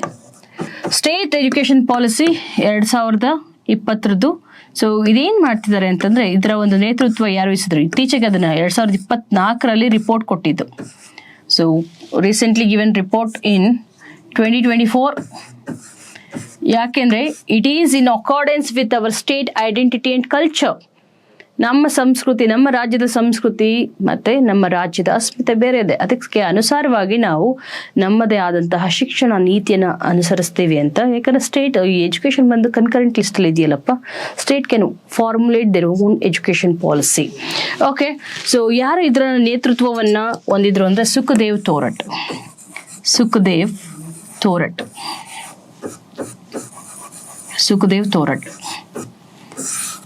So ಇವರ ನೇತೃತ್ವದಲ್ಲಿ ಸ್ಟೇಟ್ ಎಜುಕೇಷನ್ ಪಾಲಿಸಿ ಇದನ್ನು ನಿರ್ಮಾಣ ಮಾಡಲಿತ್ತು. ಆದರ್ಶ ಸ್ಕೂಲ್ಸಲ್ಲಿ upgraded with PU colleges, commerce ಮತ್ತು ಸೈನ್ಸ್ ಕಾಂಬಿನೇಷನಲ್ಲಿ. ಓಕೆ, ಮೊದಲು ಸ್ಕೂಲ್ಸ್ಗೆ ಮಾತ್ರ ಇತ್ತು ಆದರ್ಶ ಸ್ಕೂಲ್ಸ್ ಅಂತ, ಇವಾಗ PUಗೂ ಕೂಡ ಎಕ್ಸ್ಟೆಂಡ್ ಮಾಡಿದ್ದಾರೆ. ಮತ್ತು ಇಲ್ಲಿ ಕಾಮರ್ಸು ಕೊಡ್ತಿದ್ದಾರೆ, ಸೈನ್ಸು ಕೊಡ್ತಾರೆ. Not important, commerce and science courses ಕೂಡ ಇಲ್ಲಿ ಸಿಗ್ತಾ ಇದೆ ಅಂತ. ಎಷ್ಟು ಮತ್ತೆ ಮೊಟ್ಟೆ ಭಾಗ್ಯ ಮತ್ತು ಕ್ಷೀರ ಭಾಗ್ಯ ಇವೆಲ್ಲ ಗೊತ್ತೇ ಇದ್ದಾವೆ. Okay, quite popular schemes. So it's all about your education schemes. Okay, next will come up with health related schemes. ಇನ್ನೊಂದು ವಿದ್ಯಾವಾರಿಧಿ ಅಂತ ಇದೆ. ಸೊ ಇದೇನಪ್ಪ ಅಂತಂದರೆ, providing comprehensive database for higher education system. So higher education, ಉನ್ನತ ಶಿಕ್ಷಣ ವಲಯದಲ್ಲಿ ಸಮಗ್ರ ಒಂದು ಡೇಟಾಬೇಸ್ ಇದೆಯಂತೆ, ವಿದ್ಯಾವಾರಿಧಿ.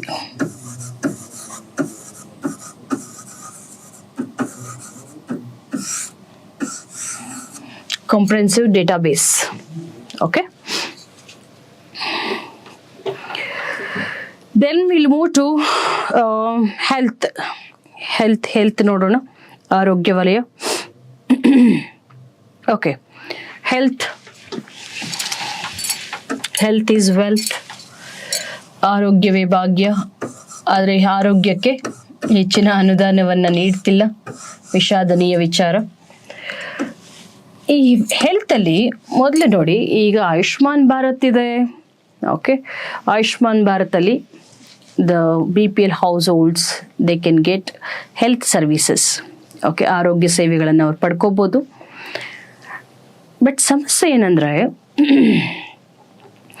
ಈ ಒಂದು ಆರೋಗ್ಯ ಸೇವೆಯಲ್ಲಿ ಲ್ಯಾಬ್ ಡಯಾಗ್ನೋಸ್ಟಿಕ್ಸ್ ಅದು ಬರೋದಿಲ್ಲ. ಓಕೆ, ಲ್ಯಾಬ್ಗೆ ಹೋಗಿ ಇವರೇನೆ ಎಲ್ಲ ರಿಪೋರ್ಟ್ಸ್ ತಗೊಂಬರ್ಬೇಕು, ಅದಾದಮೇಲೆ ಸರ್ವಿಸಸ್ ಸಿಗುತ್ತೆ. ಸೊ ನಮ್ಮ ಕರ್ನಾಟಕ ಸರ್ಕಾರ integrated and public health labs ಅಂತ ನಿರ್ಮಾಣ ಮಾಡ್ತಿದೆ. Integrated and public health labs.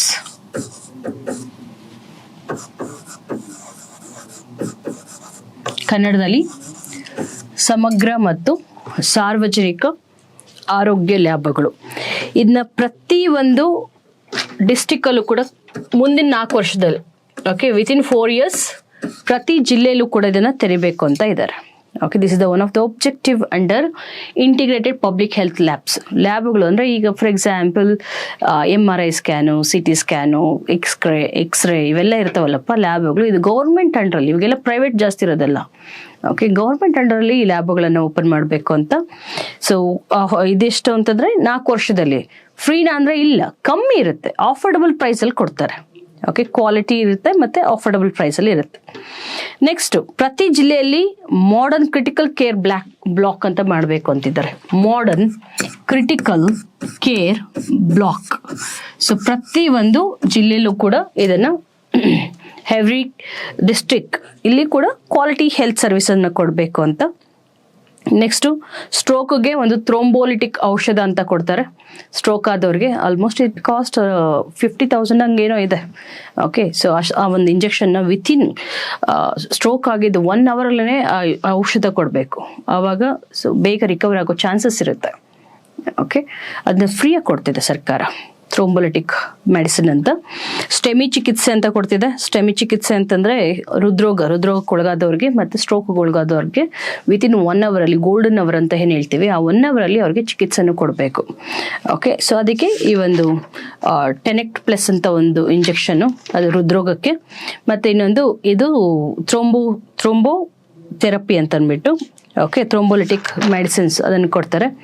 Next, ಟ್ರೂನ್ಯಾಟ್ missions. ಟ್ರೂನ್ಯಾಟ್ ಇದೇನಪ್ಪ ಅಂದರೆ ಗೊತ್ತಿದೆ ನಿಮಗೆ, ಈ ಒಂದು ಭಾರತವನ್ನು ತುಂಬ ಭೀಕರವಾಗಿ ಕಾಡ್ತಿರುವಂತಹ ಒಂದು ರೋಗ ಯಾವುದು ಅಂದರೆ ಟ್ಯೂಬರ್ಕ್ಯುಲೋಸಿಸ್. ಸೊ ಟ್ಯೂಬರ್ಕ್ಯುಲೋಸಿಸ್ ಅಂದರೆ ಕ್ಷಯ. ಅದಕ್ಕೆ ಟ್ರೂನ್ಯಾಟ್ ಟೆಸ್ಟ್ ಅಂತ ಮಾಡ್ತೀವಿ.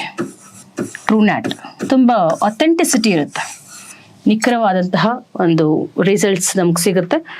ಸೊ ಕ್ಷಯ ತಪಾಸಣೆಗೆ ಟ್ರೂನ್ಯಾಟ್ ಮಿಷನ್ಸನ್ನು ಅಳವಡಿಸ್ಬೇಕು ಅಂತ ಅಂದ್ಬಿಟ್ಟು ಬೈ 2025.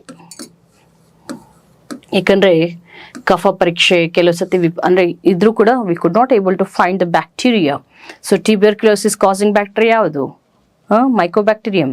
ಈ ಮೈಕೋಬ್ಯಾಕ್ಟೀರಿಯಂ ಕೆಲವು ಸತಿ ಪತ್ತೆ ಹಚ್ಚಕ್ಕಾಗಲ್ಲ. ಮಕ್ಕಳಿಗೆ ಏನಾದರೂ ಕಫ ಬಂದರೆ ಕಫ ಹೊರ್ಗಾಕಲ್ಲ ಅವು, they will just take out the saliva. So ಹೊರ್ಗಡೆ ಈ ಸಲೈವ ಇರುತ್ತೆ, ಅದನ್ನ ಹಾಕ್ತಾ ಇರ್ತಾರೆ, ಗೊತ್ತಾಗಲ್ಲ ಅದರಿಂದ. ಅದಕ್ಕೋಸ್ಕರ ಈ ಒಂದು ಟ್ರೂನ್ಯಾಟ್ ಮೆಷಿನ್ಸ್ ಮೂಲಕ ಕ್ಷಯವನ್ನು ಪತ್ತೆ ಹಚ್ಚಲಾಗತ್ತೆ. ಸೊ ಇಡೀ ನಮ್ಮ ಇಂಡಿಯಾನ ಏನಂತ ಕರಿತೀವಿ? World capital of tuberculosis. India is called as capital of tuberculosis in the world. ವಿಶ್ವದಲ್ಲೇ ಈ ಒಂದು ಕುಖ್ಯಾತಿ ಪಡೆದಿದೆ ನಮ್ಮ ಭಾರತ ಕ್ಷಯ ರೋಗಕ್ಕೆ. 2025 ನಿರ್ಮೂಲನೆ ಗುರಿ ಇಟ್ಕೊಂಡಿದ್ದೇವೆ. It's not quite impossible. Okay, ಯಾಕಂದರೆ number of cases are rising. ಈ ಒಂದು ಪ್ರಕರಣಗಳು ಹೆಚ್ಚಾಗ್ತಿರೋದ್ರಿಂದ ನಿರ್ಮೂಲನೆ ಗುರಿ ಇಟ್ಕೊಂಡಿದ್ದೀವಿ, but it is not possible. Okay, ಆದರೆ ವಿಶ್ವ ಆರೋಗ್ಯ ಸಂಸ್ಥೆ UNSDG ಇದೆಯಲ್ಲ, ವಿಶ್ವ ಸಂಸ್ಥೆ ಸುಸ್ಥಿರ ಅಭಿವೃದ್ಧಿ ಗುರಿ, ಅದರಲ್ಲಿ ಮಾತ್ರ 2023 ಇಟ್ಕೊಂಡಿದೆ.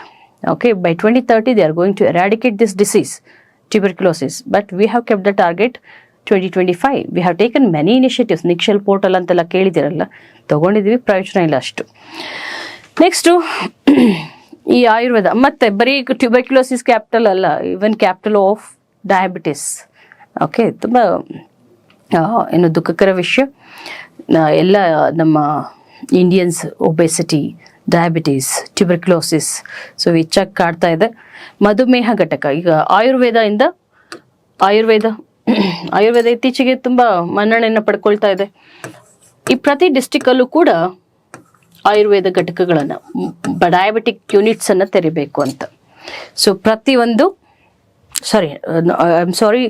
I repeat here. ಏನಪ್ಪ ಅಂದರೆ ನಮ್ಮಲ್ಲಿ 4 ಡಿವಿಷನ್ಸ್ ಇದೆಯಲ್ಲ, ಕಂದಾಯ ವಿಭಾಗಗಳು, ರೆವಿನ್ಯೂ ಡಿವಿಷನ್ಸ್ ಯಾವ್ದು? ಬೆಳಗಾವಿ, ಬೆಂಗಳೂರು, ಮೈಸೂರು, ಕಲಬುರಗಿ. ಈ 4 ವಿಭಾಗಗಳಲ್ಲಿ ಒಂದೊಂದು ಆಯುರ್ವೇದ ಮಧುಮೇಹ ಘಟಕವನ್ನು ತೆರೆಯಲಾಗ್ತಿದೆ.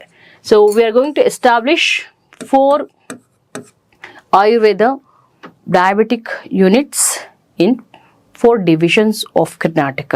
4 ಡಿವಿಷನ್ಸಲ್ಲಿ, 4 ರೆವೆನ್ಯೂ ಡಿವಿಷನ್ಸಲ್ಲಿ ಇದನ್ನ ತೆರಿತಾ ಇದ್ದೀವಿ. Next, milk bank, human milk bank ಅಂದರೆ ಏನಪ್ಪ ಅಂದರೆ, ಕೆಲವು ಮಕ್ಕಳು ಹುಟ್ಟಿದ ತಕ್ಷಣ ತಾಯಂತ ಸತ್ತೋಗಿರ್ತಾರೆ. ಓಕೆ, ಅನಾಥ ಮಕ್ಕಳಿರ್ತಾರೆ. ಸೊ ಇಂತಹ ಮಕ್ಕಳಿಗೆ, ತುಂಬ ಅನಾರೋಗ್ಯಕ್ಕೆ ಒಳಗಾದಂತಹ ಮಕ್ಕಳಿರ್ತಾರೆ. ಇಂಥ ಮಕ್ಕಳಿಗೆ ಎದೆ ಹಾಲು, ಅಮೃತ ಓಕೆ, ಈ ಒಂದು ಎದೆ ಹಾಲನ್ನು ಕೊಡಿಸ್ಬೇಕು ಅಂತಂದರೆ ಮೊದಲು ಈ ಥರ ಬ್ಯಾಂಕ್ ವ್ಯವಸ್ಥೆ ಇರಲಿಲ್ಲ. ಈಗ ಒಂದು ಹ್ಯೂಮನ್ ಮಿಲ್ಕ್ ಬ್ಯಾಂಕ್ ಅನ್ನೋ ಕಾನ್ಸೆಪ್ಟ್ ಕೂಡ ಇದೆ. ಮಾ ಅಂತ ಒಂದು ಪ್ರೋಗ್ರಾಮ್ ಕೂಡ ಇದೆ, mothers absolute affection. So absolute affection ಸಿಗದೆ ಇರುವಂತಹ ಮಕ್ಕಳಿಗೆ ಪಾಪ ಈ ಒಂದು ಕಾರ್ಯಕ್ರಮದಡಿ, ಅಂದರೆ ಈ ಒಂದು ಬ್ಯಾಂಕಲ್ಲಿ ಎದೆ ಹಾಲನ್ನು ಶೇಖರಿಸಿಟ್ಟಿರ್ತಾರೆ, ಅದನ್ನು ತಗೊಂಡೋಗಿ ಮಕ್ಕಳಿಗೆ ಈ ಒಂದು ಪೋಷಕಾಂಶಗಳು ಕೊರತೆ ಇರುವಂತಹ ಮಕ್ಕಳಿಗೆ ಕೊಡ್ಬೋದು. ಹ್ಯೂಮನ್ ಮಿಲ್ಕ್ ಬ್ಯಾಂಕ್ಸ್ ನಮ್ಮ ಕರ್ನಾಟಕದಲ್ಲಿ ಆಲ್ರೆಡಿ 4 ಜಿಲ್ಲೆಗಳಲ್ಲಿ ಇದ್ದಾವೆ. ಬಟ್ ಈಗ ಮತ್ತೆ ಇನ್ನು 4 ಜಿಲ್ಲೆಗಳಲ್ಲಿ ತೆರಿಬೇಕು ಅಂತಿದ್ದೀವಿ. ಆ 4 ಜಿಲ್ಲೆಗಳು ಯಾವ್ದು ಅಂದರೆ ರಾಯಚೂರು, ಮೈಸೂರು, ಬಳ್ಳಾರಿ ಮತ್ತು Hosapete.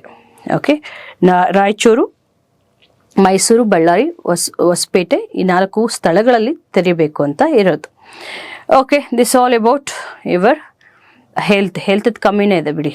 Okay, next women and child development, ಮಕ್ಕಳು ಮತ್ತು ಮಹಿಳಾ ಅಭಿವೃದ್ಧಿ. Women and child development,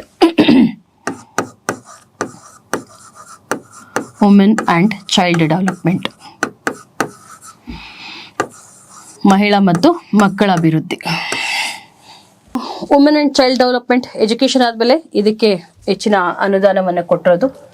so ಇದರಲ್ಲಿ ಗೃಹಲಕ್ಷ್ಮಿ,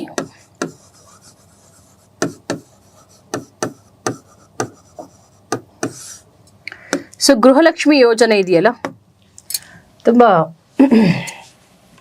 ಮಹತ್ವಾಕಾಂಕ್ಷಿ ಯೋಜನೆ. ಪ್ರತಿಯೊಬ್ಬ ಹೌಸ್ ಹೋಲ್ಡ್ಗೆ ಇಲ್ಲಿ ರಿಮೆಂಬರ್ ಯಾರಿಗೆ ಕೊಡ್ತಾರೆ ಅಂತಂದರೆ ಬರೀ BPL ಅವ್ರಿಗಷ್ಟೇ ಅಲ್ಲ, BPL, APL ಮತ್ತು ಅಂತ್ಯೋದಯ ಅನ್ನ ಯೋಜನಾ ಹೋಲ್ಡರ್ಸ್ ಇವರೆಲ್ಲರಿಗೂ ಕೂಡ ಕೊಡ್ತಾರೆ. ಟ್ಯಾಕ್ಸ್ ಯಾರು ಕಟ್ಟಲ್ವೋ ಅವ್ರಿಗೆ ಮಾತ್ರ ಸಿಗಲ್ಲ. ಮನೆ ಯಜಮಾನಿಗೆ ಸೊ ಎಷ್ಟು, ಒಂದು ತಿಂಗಳಿಗೆ 2,000 ರೂಪಾಯಿ ಕೊಡ್ತಾರೆ, 2,000 rupees. So this is called Gruhalakshmi ಯೋಜನೆ. ಕುಟುಂಬ ನಿರ್ವಹಣೆಗೆ ಇದು ನಿಮ್ಗೆ ಗೊತ್ತೇ ಇರುತ್ತೆ. So it's quite famous scheme and 28,000 crores has been allocated for the scheme. ಈ ಯೋಜನೆಗೆ 28,000 ಕೋಟಿಯಷ್ಟು ಹಣವನ್ನು ಮೀಸಲಾಗಿ ಇಡಲಾಗಿದೆ.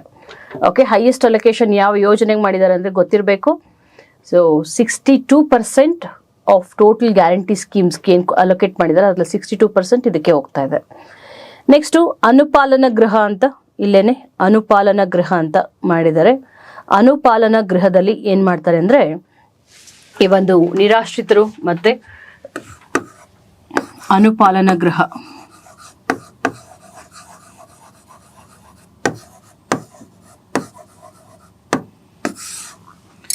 ನಿರಾಶ್ರಿತರು ಮತ್ತು ಈ ವಿಕಲಚೇತನರು,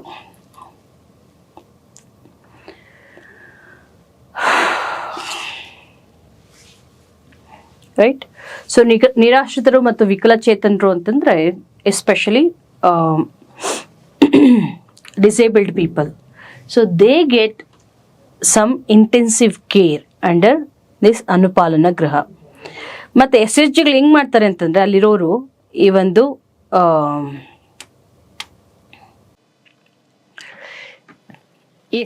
ಅನುಪಾಲನಾ ಗೃಹ ಇದು ನಿರಾಶ್ರಿತರಿಗೆ ಮತ್ತು ಮೈಗ್ರೆಂಟ್ಸ್ ಇರ್ತಾರೆ ಅಥವಾ ಕೆಲವರು ಡಿಸೇಬಲ್ಡ್ ಪೀಪಲ್ ಇರ್ತಾರೆ, ಅಂಥವರಿಗೆ ಈ ಒಂದು ಅನುಪಾಲನಾ ಗೃಹ ಅಂತ 4 ಅನುಪಾಲನಾ ಗೃಹಗಳನ್ನು ರಾಜ್ಯ ಸರ್ಕಾರ ಸ್ಥಾಪನೆ ಮಾಡ್ತಿದೆ. ಓಕೆ, ಸೊ ನೆಕ್ಸ್ಟ್ ಈಗ ಸೋಷಿಯಲ್ ವೆಲ್ಫೇರ್, ಸಮಾಜ ಕಲ್ಯಾಣ ಇಲಾಖೆಯಲ್ಲಿ ಯಾವೆಲ್ಲ ಕಾರ್ಯಕ್ರಮಗಳನ್ನು ಜಾರಿಗೊಳಿಸಿದ್ದಾರೆ ಅಂತ ನೋಡೋಣ. ಸೋಷಿಯಲ್ ವೆಲ್ಫೇರ್, SC/STಗಳು, ಪರಿಶಿಷ್ಟ ಜಾತಿ, ಪರಿಶಿಷ್ಟ ಪಂಗಡ ಇವರ ಏಳಿಗೆಗಾಗಿ ಅಥವಾ ಇವರ ಒಂದು ಕಲ್ಯಾಣಕ್ಕಾಗಿ ಯಾವ ಯೋಜನೆಗಳನ್ನು ಜಾರಿಗೊಳಿಸಿದ್ದಾರೆ. ಸೊ ಇನ್ನೆಲ್ಲ ಹೊಸ ಇನಿಷಿಯೇಟಿವ್ಸ್, ಉಪಕ್ರಮಗಳನ್ನು ತಂದಿದ್ದಾರೆ ಅಂತ ನೋಡೋದಾದ್ರೆ ನಿಮ್ಮೆಲ್ಲರಿಗೂ ಗೊತ್ತೇ ಇದೆ ಸದಾಶಿವ ಆಯೋಗ. ಸದಾಶಿವ ಆಯೋಗ ಏನಕ್ಕೆ, ಸದಾಶಿವ ಕಮಿಟಿ. ಸೊ ಇದನ್ನು ಏನಕ್ಕೆ ಕಮಿಟಿನ ನೇಮಕ ಮಾಡಿದ್ರು ಅಂದರೆ ಪರಿಶಿಷ್ಟ ಜಾತಿಗಳಲ್ಲಿ ಮತ್ತೆ ಉಪವರ್ಗೀಕರಣ, ಈಗ ಬ್ಯಾಕ್ವರ್ಡ್ ಕ್ಲಾಸಸ್ ಅಲ್ಲಿ ಸಬ್ ಕ್ಯಾಟಗರೈಸೇಷನ್ಗೆ ಕೇಂದ್ರ ಸರ್ಕಾರ ಒಂದು ಸಮಿತಿಯನ್ನ ನೇಮಕ ಮಾಡಿತ್ತು, ನ್ಯಾಯಮೂರ್ತಿ ರೋಹಿಣಿ ಸಮಿತಿ ಅಂತ. ಕೇಳಿರ್ತೀರ ನೀವು ಕರೆಂಟ್ ಅಫೇರ್ಸಲ್ಲಿ. ನ್ಯಾಯಮೂರ್ತಿ ಜಸ್ಟಿಸ್ ರೋಹಿಣಿ ಸಮಿತಿ for sub categorization of backward classes, ಹಿಂದುಳಿದ ವರ್ಗಗಳ ಉಪವರ್ಗೀಕರಣಕ್ಕಾಗಿ ರೋಹಿಣಿ ಸಮಿತಿಯನ್ನು ತಂದಿದ್ರು. ಅದೇ ಮಾದರಿಯಲ್ಲಿ ನಮ್ಮ ಕರ್ನಾಟಕದಲ್ಲಿ ಪರಿಶಿಷ್ಟ ಜಾತಿಗಳ ಮತ್ತೆ ಉಪವರ್ಗೀಕರಣ, ಸೊ ಎಡಗೈ ಬಲಗೈ ಅಂತೆಲ್ಲ ಬರ್ತಾರಲ್ಲ, so left hand right hand ಇದು, ಮತ್ತೆ ಅವ್ರಿಗೆಲ್ಲ ಮೀಸಲಾತಿನ ಯಾವ ರೀತಿ ಹಂಚಿಕೆ ಮಾಡಬೇಕು. ಸೊ ಇದಕ್ಕೆ ಸದಾಶಿವ ಆಯೋಗವನ್ನ ನೇಮಕ ಮಾಡಿತ್ತು. ಇತ್ತೀಚೆಗೆ ಶಿಫಾರಸನ್ನು ಕೂಡ ಕೊಟ್ಟಿದೆ. ಸೊ ಇಲ್ಲಿ ಬಜೆಟ್ ಅಲ್ಲಿ ಹೇಳಿದ್ದಾರೆ, ಈ ಒಂದು ಕಮಿಟಿ ರೆಕಮೆಂಡೇಶನ್ಸ್ ಬಂದ್ಮೇಲೆ we have to bring some changes to article 341.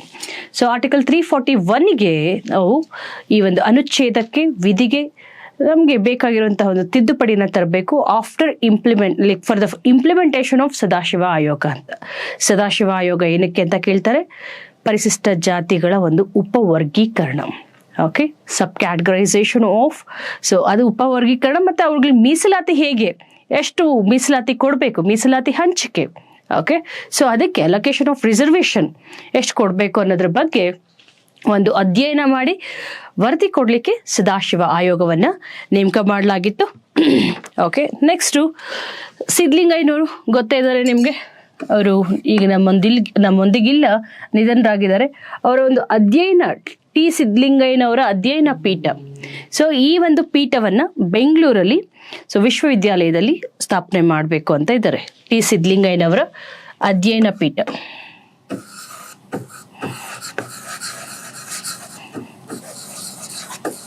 Okay, ಎಲ್ಲಿ ಅಂದರೆ ಬ್ಯಾಂಗ್ಳೂರು ಯೂನಿವರ್ಸಿಟಿ, ಬ್ಯಾಂಗ್ಳೂರು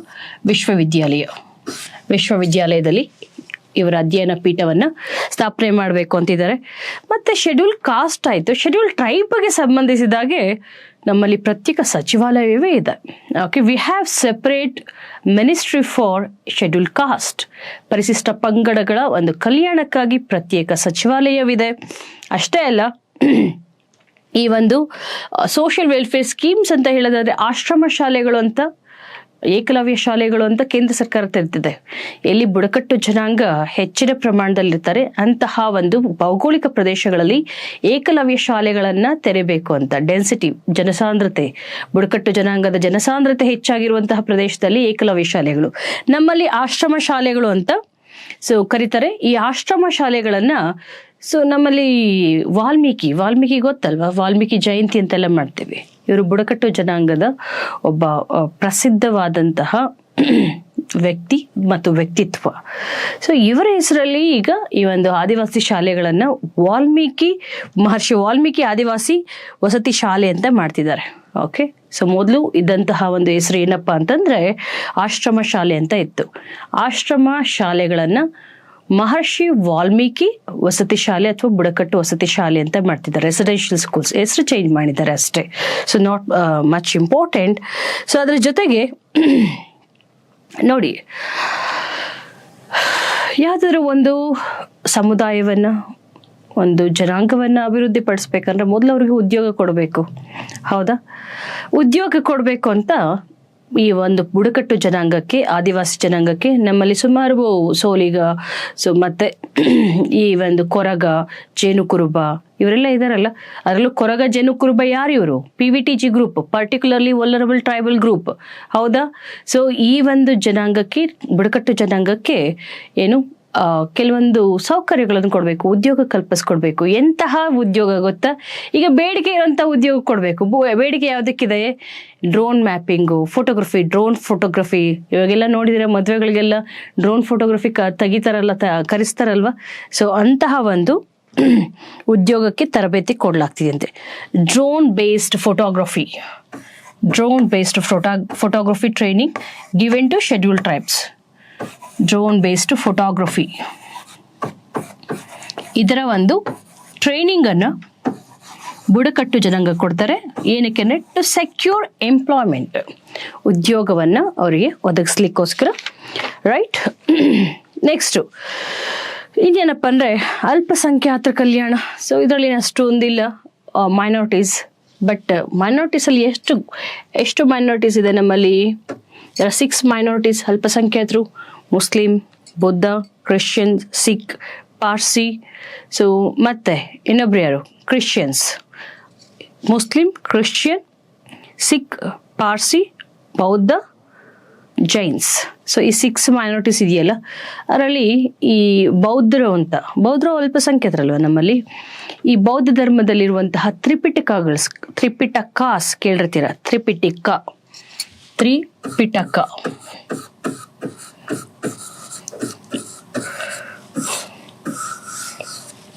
ಸುತ್ತ ಪಿಟಕ, ವಿನಯ ಪಿಟಕ, ಅಭಿಧಮ್ಮ ಪಿಟಕ, ಈ 3 ಇದಾವಲ್ಲ ತ್ರಿಪಿಟಕಾಸ್. ಇವುಗಳನ್ನ ಪಾಲಿ ಭಾಷೆಯಿಂದ ಪಾಲಿ ಟು ಕನ್ನಡಕ್ಕೆ ತರ್ಜುಮೆ ಮಾಡಬೇಕು ಅಂತ ಕ್ರಮ ಕೈಗೊಳ್ಳಲಾಗಿದೆ. ಫ್ರಮ್ ಪಾಲಿ ಟು ಕನ್ನಡ, ಪಾಲಿ ಭಾಷೆಯಿಂದ ಕನ್ನಡಕ್ಕೆ ತರ್ಜುಮೆ ಮಾಡಬೇಕು ಅಂತ ಡಿಪಾರ್ಟ್ಮೆಂಟ್ ಆಫ್ ಮೈನಾರಿಟೀಸ್ ಅಥವಾ ಅಲ್ಪಸಂಖ್ಯಾತ ಇಲಾಖೆಯಿಂದ ಈ ಒಂದು ಕ್ರಮಕ್ಕೆ ಚಾಲನೆ ನೀಡಲಾಗಿದೆ. ರೈಟ್. ಸೊ ಮತ್ತೆ ವಕ್ಫ್ ಆಸ್ತಿಗಳ ಸಂರಕ್ಷಣೆ ಮತ್ತೆ ಅಭಿವೃದ್ಧಿ ಅದು ಮಾಡ್ತಾರೆ. ಮೈತ್ರಿ ಸ್ಕೀಮ್ ಏನು ಗೊತ್ತಾ? Maitri scheme quite old scheme.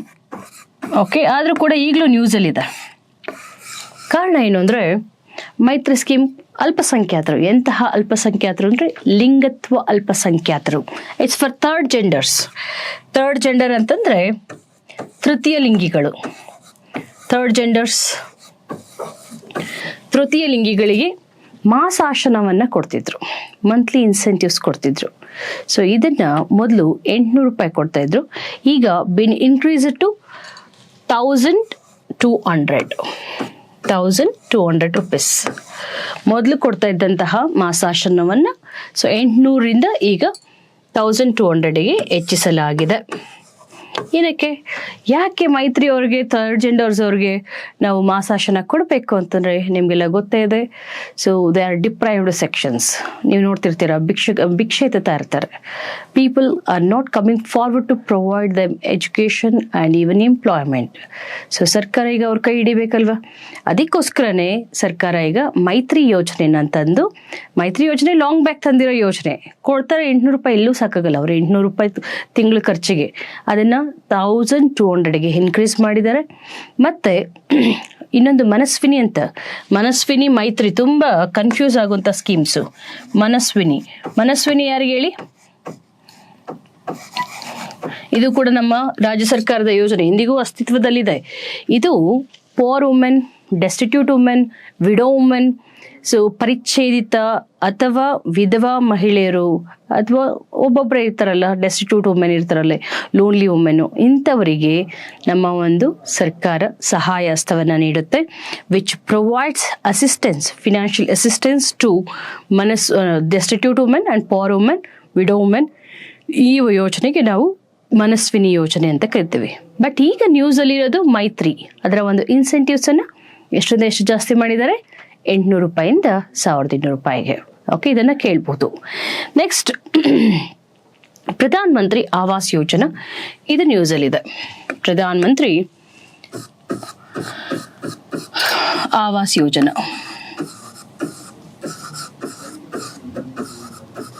ಪ್ರಧಾನ ಮಂತ್ರಿ ಆವಾಸ್ ಯೋಜನಾ ಏನಪ್ಪ ಇದು? ಆವಾಸ್ ಯೋಜನಾ ಅಂದರೆ, ಸೊ ನಿಮಗೆಲ್ಲರಿಗೂ ಗೊತ್ತಿದೆ ಏನಪ್ಪ, ಇಂದಿಗೂ ಕೂಡ 21ನೇ ಶತಮಾನದಲ್ಲಿ ನಮ್ಮ ಭಾರತ ಸ್ಲಮ್ಮುಗಳನ್ನು ಹೊಂದಿದೆ, ಕೊಳಗೇರಿ ಪ್ರದೇಶಗಳನ್ನು ಹೊಂದಿದೆ. ಈಗಲೂ ಜನ ನಿರ್ಗತಿಕರಾಗಿ ಉಳಿದಿದ್ದಾರೆ. ವಾಸಿಸ್ಲಿಕ್ಕೆ ಒಂದು ಯೋಗ್ಯವಾದ ವಸತಿ ಇಲ್ಲ. ಸೊ ಹೌಸಿಂಗ್ ಫೆಸಿಲಿಟಿ ಇಲ್ಲ. ಬೀದಿಗಳಲ್ಲಿ, ಸ್ಲಮ್ಗಳಲ್ಲಿ ಮಲ್ಕೋತಿದ್ದಾರೆ. ಅದಕ್ಕೋಸ್ಕರ ಸರ್ವರಿಗೂ ಸೂರು ಅಂತ ಒಂದು ಕಾನ್ಸೆಪ್ಟ್, ಹೌಸಿಂಗ್ ಫಾರ್ ಆಲ್ ಅಂತ. ಅದರಲ್ಲಿ ಈ ಒಂದು ಪ್ರಧಾನ ಮಂತ್ರಿ ಆವಾಸ್ ಯೋಜನಾ ಅಥವಾ ಅತ್ಯಂತ ಮಹತ್ವಾಕಾಂಕ್ಷಿ ಯೋಜನೆ ಆಗಿದೆ. ಓಕೆ, ಇದರಲ್ಲಿ ಸಮಸ್ಯೆ ಏನಂದರೆ 5 ಲಕ್ಷ ವಂತಿಗೆಯನ್ನು ಫಲಾನುಭವಿ ಕಟ್ಟಬೇಕು. 5 lakh. So they have to reserve it for the ಇದು ಸ್ಕೀಮ್ ಬೆನಿಫಿಟ್. ಸೊ ಈ ಸ್ಕೀಮ್ದು ಏನಾದರೂ ಅವರು ಇದನ್ನು ತಗೋಬೇಕು ಅಂದರೆ, ಪ್ರಯೋಜನ ತಗೋಬೇಕು ಅಂದರೆ 5 ಲಕ್ಷ ವಂತಿಗೆ ಕೊಡಬೇಕು. ನಿಜಕ್ಕೂ ಅನಿಸುತ್ತಾ? ಸ್ಲಮ್ಮಲ್ಲಿ ವಾಸ ಆಗಿರೋರಿಗೆ, ಸ್ವಂತ ಸೂರಿಲ್ಲದೆ ಇರೋರಿಗೆ 5 ಲಕ್ಷ ಕೊಡುವಂತಹ ಒಂದು ಆರ್ಥಿಕ ಸಾಮರ್ಥ್ಯ ಇರೋದಿಲ್ಲ. They don't have that economic ability of paying 5 lakh rupees for getting A house ಅದಕ್ಕೋಸ್ಕರ ಈಗ ನಮ್ಮ ರಾಜ್ಯ ಸರ್ಕಾರ, ಸಂವೇದನಾಶೀಲ ರಾಜ್ಯ ಸರ್ಕಾರ ಏನು ಮಾಡಿದೆ ಅಂತಂದರೆ, ಈ ಫಲಾನುಭವಿ ಕೊಡಬೇಕಾದಂತಹ 5 ಲಕ್ಷವನ್ನು 1 ಲಕ್ಷಕ್ಕೆ ಇಳಿಸಿ ಇನ್ನು ಉಳಿದಿದ್ದ 4 ಲಕ್ಷವನ್ನು ರಾಜ್ಯ ಸರ್ಕಾರ ಕೊಡ್ತಿದೆ. ಸ್ಟೇಟ್ ಗೌರ್ಮೆಂಟ್ ಇದು ರೀಇಂಬರ್ಸ್ ಆಗುತ್ತೆ, ವಾಪಸ್ ಬರುತ್ತೆ, ಬಟ್ ಸ್ಟಾರ್ಟಿಂಗ್ ಕೊಡಬೇಕಲ್ವಾ. ಸೊ ಇದು ಬೆನಿಫಿಷರಿ. ಈಗ ಬೆನಿಫಿಷರಿ ಎಷ್ಟು ಕಟ್ಟಬೇಕು ಅಂತ, ಫಲಾನುಭವಿ ಜಸ್ಟ್ 1 ಲಕ್ಷ, ಇನ್ನು ಉಳಿದಿದ್ದ 4 ಲಕ್ಷ ಸರ್ಕಾರ, ರಾಜ್ಯ ಸರ್ಕಾರ ಕಟ್ಟುತ್ತೆ. ಓಕೆ, ಪ್ರಧಾನ ಮಂತ್ರಿ ಆವಾಸ್ ಯೋಜನಾ ಕೇಂದ್ರ ಸರ್ಕಾರದ ಯೋಜನೆ. ಓಕೆ, ಈ ಯೋಜನೆಯಲ್ಲಿ ಫಲಾನುಭವಿಗಳು 5 ಲಕ್ಷ ವಂತಿಗೆಯನ್ನು ಪ್ರಾರಂಭಿಕವಾಗಿ ಕಟ್ಟಬೇಕಾಗಿತ್ತು. ಅದನ್ನು ಈಗ 1 ಲಕ್ಷಕ್ಕೆ ಮಿತಗೊಳಿಸಿ ಉಳಿದಂತಹ ಒಂದು 4 ಲಕ್ಷವನ್ನು ಸರ್ಕಾರ ಕಟ್ಟುತ್ತೆ, 1 ಲಕ್ಷ ಮಾತ್ರ ಫಲಾನುಭವಿ ಕಟ್ತಾನೆ. That is the changes so which has been tailored in Pradhan Mantri Awas Yojana. Right, so next ಅನ್ನ ಸುವಿಧಾ ಅಂತ, ಫುಡ್ ಅಂಡ್ ಸಿವಿಲ್ ಸಪ್ಲೈಸ್ ಅದರಲ್ಲಿ ಬಂದರೆ ಅನ್ನ ಸುವಿಧಾ. ಅನ್ನ ಸುವಿಧಾ ಏನು ಅನ್ನ ಸುವಿಧಾ ಯೋಜನೆ ಅಂದರೆ, ಹಿರಿಯರು, ವೃದ್ಧರು ಇವರೇನಾದರೂ ಮನೇಲಿದ್ದು ತಮ್ಮ ಮಕ್ಕಳು ಬೇರೆ ದೇಶಗಳಿಗೂ ಅಥವಾ ಬೇರೆ ನಗರಗಳಿಗೂ ವಲಸೆ ಹೋಗಿರ್ತಾರೆ ಉದ್ಯೋಗವನ್ನು ಅರಸಿ, ಮನೆಯಲ್ಲಿ ಇವರ ಒಂದು ನೆರವಿಗೆ ಯಾರೂ ಇರೋದಿಲ್ಲ. ಸೊ ಇಂತಹ 80 ವರ್ಷದ ಮೇಲ್ಪಟ್ಟಂತಹ ವೃದ್ಧರಿಗೆ ಸರ್ಕಾರ ಏನು ಮಾಡುತ್ತೆ ಗೊತ್ತಾ, ಅಗತ್ಯ ಆಹಾರ ಧಾನ್ಯಗಳನ್ನು ಮನೆ ಬಾಗಿಲಿಗೆ ತಲುಪಿಸುತ್ತೆ. So it will deliver, government will deliver food grains to doorsteps of these senior citizens. ಯಾರು 80 ವರ್ಷ ಮೇಲ್ಪಟ್ಟವ್ರು ಇರ್ತಾರಲ್ವ, ಸೊ ಅವರ ಮನೆ ಬಾಗಿಲಿಗೆ ಈ ಒಂದು ಆಹಾರ ಧಾನ್ಯಗಳನ್ನು ತಲುಪಿಸುತ್ತೆ. Okay, so this is Anna Suvidha, delivering food grains to their door steps. Food grains ಅದಕ್ಕೆ ಅದೇನು ಫ್ರೀನ ಅಲ್ಲ, ಒಂದು ಮಿನಿಮಲ್ ಚಾರ್ಜಸ್ ಅಂತ ಇಡ್ತಾರೆ. ಓಕೆ, ಡೆಲಿವರಿ ಮಾಡೋದಕ್ಕೆ ಮಿನಿಮಲ್ ಚಾರ್ಜಸ್ ಅಂತ ಇರುತ್ತೆ. ದಿಸ್ ಅನ್ನ ಸುವಿಧಾ, ರೈಟ್. ಸೊ ಅಂದರೆ ಇದಕ್ಕೆಲ್ಲ ಬೇಕಾಗಿದ್ದ ಒಂದು ಸೆನ್ಸಿಟಿವಿಟಿ, ಸಂವೇದನೆ ಇರಬೇಕು. ಇದಕ್ಕೂ ಮುಂಚೆ ವರ್ಕ್ ಫ್ರಮ್ ಹೋಮ್ ಅಂತ ಒಂದು ಕಾನ್ಸೆಪ್ಟ್ ತಂದರು. ವರ್ಕ್ ಫ್ರಮ್ ಹೋಮ್ ಅಲ್ಲ, ವೋಟ್ ಫ್ರಮ್ ಹೋಮ್. ಯಾರು 85 ವರ್ಷ ಮೇಲ್ಪಟ್ಟವ್ರು ಇರ್ತಾರೆ ಅವ್ರಿಗೆಲ್ಲ ಪೋಲಿಂಗ್ ಬೂತ್ಗೆ ಬರೋದು ಕಷ್ಟ ಆಗುತ್ತೆ ಅಂಥವರೆಲ್ಲ ಏನು ಮಾಡ್ಬೋದು, ಮನೆಯಿಂದನೇ they can cast their vote, ಅವರ ಮತವನ್ನು ಚಲಾಯಿಸ್ಬೋದು. ಸೊ ಮತ್ತೆ ಈ ಅನ್ನ ಸುವಿಧಾ ಇಂತಹ ಯೋಜನೆಗಳು ಹಿರಿಯ ನಾಗರಿಕ ಸ್ನೇಹಿ ಯೋಜನೆಗಳಾಗಿವೆ. Okay, they are senior citizens friendly schemes, isn't it? Next ಕಾರ್ಮಿಕರಿಗೆ, when it comes to laborers and labor welfare, so the recent word which is emerging is gig worker.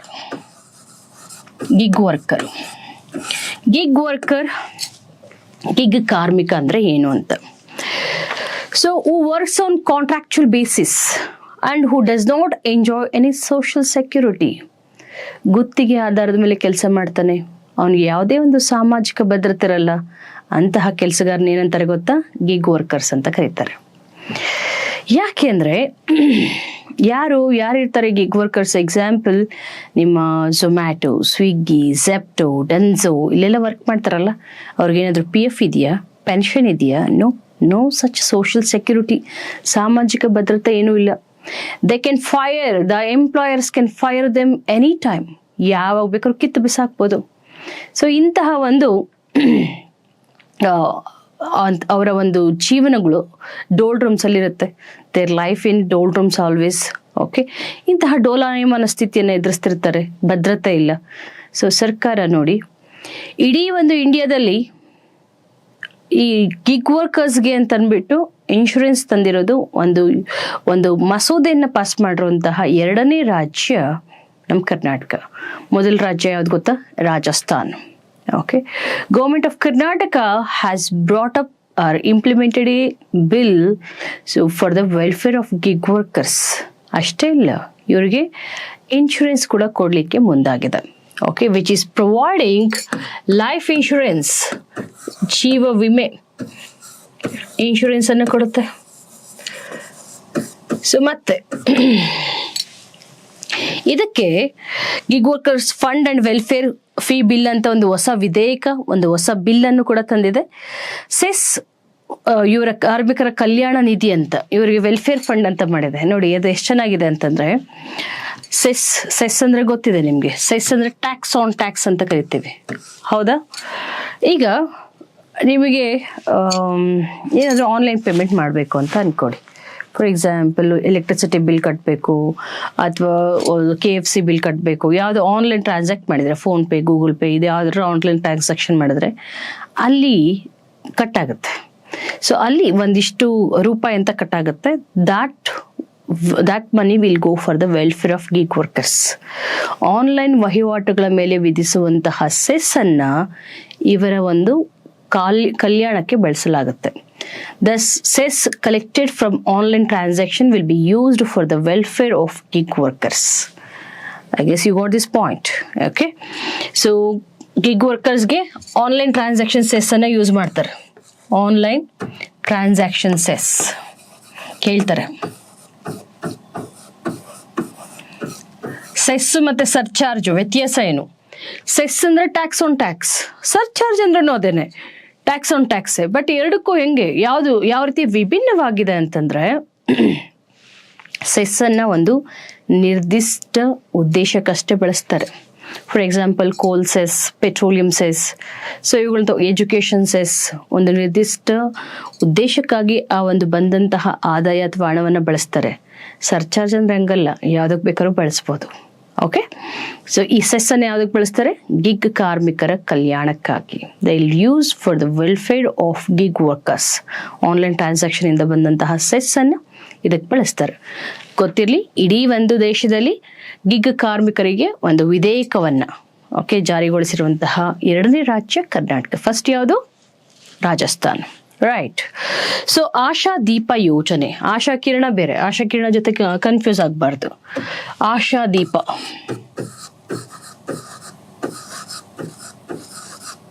Asha Deepa scheme. ಆಶಾ ಕಿರಣ ಯಾರಿಗೆ?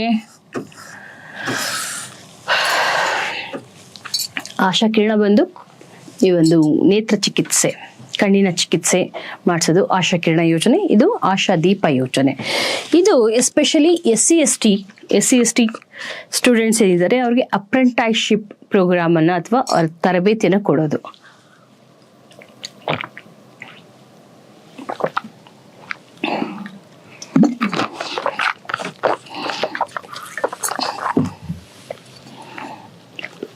Ashadeepa already ಇದೆ, Ashadeepa scheme already ಇದೆ. So ಇವರಿಗೆ ಈ ಒಂದು ಏನು SC/ST ಸ್ಟೂಡೆಂಟ್ಸ್ಗೆ, this meant for scheduled caste and scheduled tribe students. So already ಏನು ಕೊಡ್ತಿದ್ದಾರೆ? ಅಪ್ರೆಂಟೈಸ್ಶಿಪ್ ಈ ವೃತ್ತಿಪರ ಕೋರ್ಸ್ಗಳಂತ ಹೇಳ್ತಾರಲ್ವೇನ್ರಿ. So training, skill training, apprenticeship, vocational courses ಇದೆಲ್ಲ ಇದೆಯಲ್ಲ, ಅದನ್ನ ಎಕ್ಸ್ಟೆಂಡ್ ಮಾಡಿದ್ದಾರೆ. Okay, they have extended this. Okay, under Asha Deepa ಬೇರೆ. ಆಶಾ ಕಿರಣ ಯಾವುದಕ್ಕೆ? ನೇತ್ರ ಚಿಕಿತ್ಸೆ ಅಂತ ಹೇಳಿದ್ನಲ್ಲ, for the treatment of cataract ಅಂತಂದ್ರೆ ಕಣ್ಮೇಲೆ ಒಂದು ಪದರ ಬಂದಿರುತ್ತೆ, ಆ ಕ್ಯಾಟ್ರಾಕ್ಟ್ನ ತೆಗಿಬೇಕಲ್ಲ, ಅಂದರೆ ದೃಷ್ಟಿ ಮಂದ ಆಗಿರುತ್ತೆ. ಸೊ ಆ ಪದರ ತೆಗೆಯೋದಕ್ಕೆ ಕ್ಯಾಟ್ರಾಕ್ಟ್ ಟ್ರೀಟ್ಮೆಂಟ್ ಅಂತ ಕರಿತೀವಿ, ಕಣ್ಣಿನ ನೇತ್ರ ಚಿಕಿತ್ಸೆ. ಸೊ ಅದು ಆಶಾ ಕಿರಣ ಯೋಜನೆ, ಇದು ಆಶಾ ದೀಪ ಯೋಜನೆ. ಓಕೆ, ಸೊ ನೆಕ್ಸ್ಟು ಕೌಶಲ್ಯ ಅಭಿವೃದ್ಧಿಯಲ್ಲಿ ಯುವ ನಿಧಿ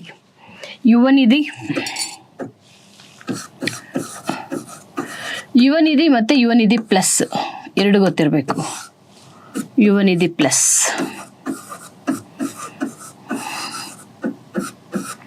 ಯುವ ನಿಧಿ ಆ್ಯಂಡ್ ಯುವ ನಿಧಿ ಪ್ಲಸ್. ಏನಪ್ಪ ಯುವ ನಿಧಿ ಅಂದರೆ? ಗೊತ್ತೇ ಇದೆ, ಈ ಡಿಗ್ರಿ ಓದಿರೋರಿಗೆ ಮತ್ತು ಡಿಪ್ಲೊಮೊ ಮಾಡಿರೋರಿಗೆ ಕೊಡುವಂತಹ ಒಂದು ಸಹಾಯಧನ, ಹೌದಾ? ಸೊ ಡಿಗ್ರಿ ಮಾಡಿರೋರಿಗೆ ಎಷ್ಟು ಕೊಡ್ತಾರೆ? 3,000. ಸೊ ಅದೇನೇ ಡಿಪ್ಲೊಮೊ ಮಾಡಿರೋರಿಗೆ ಎಷ್ಟು ಕೊಡ್ತಾರೆ? 1,500, ಹೌದಾ? ಇದನ್ನ ಯಾವತ್ತು ಲಾಂಚ್ ಮಾಡಿದ್ರು ಅಂದರೆ ಜನವರಿ 12th. ವಿಶೇಷತೆ ಏನು? What is the significance of Jan 12th? Jan 12th, it is national youth day, ರಾಷ್ಟ್ರೀಯ ಯುವಕರ ದಿನ. ರಾಷ್ಟ್ರೀಯ ಯುವಕರ ದಿನನ ಏನಕ್ಕೆ ಆಚರಣೆ ಮಾಡ್ತೀವಿ?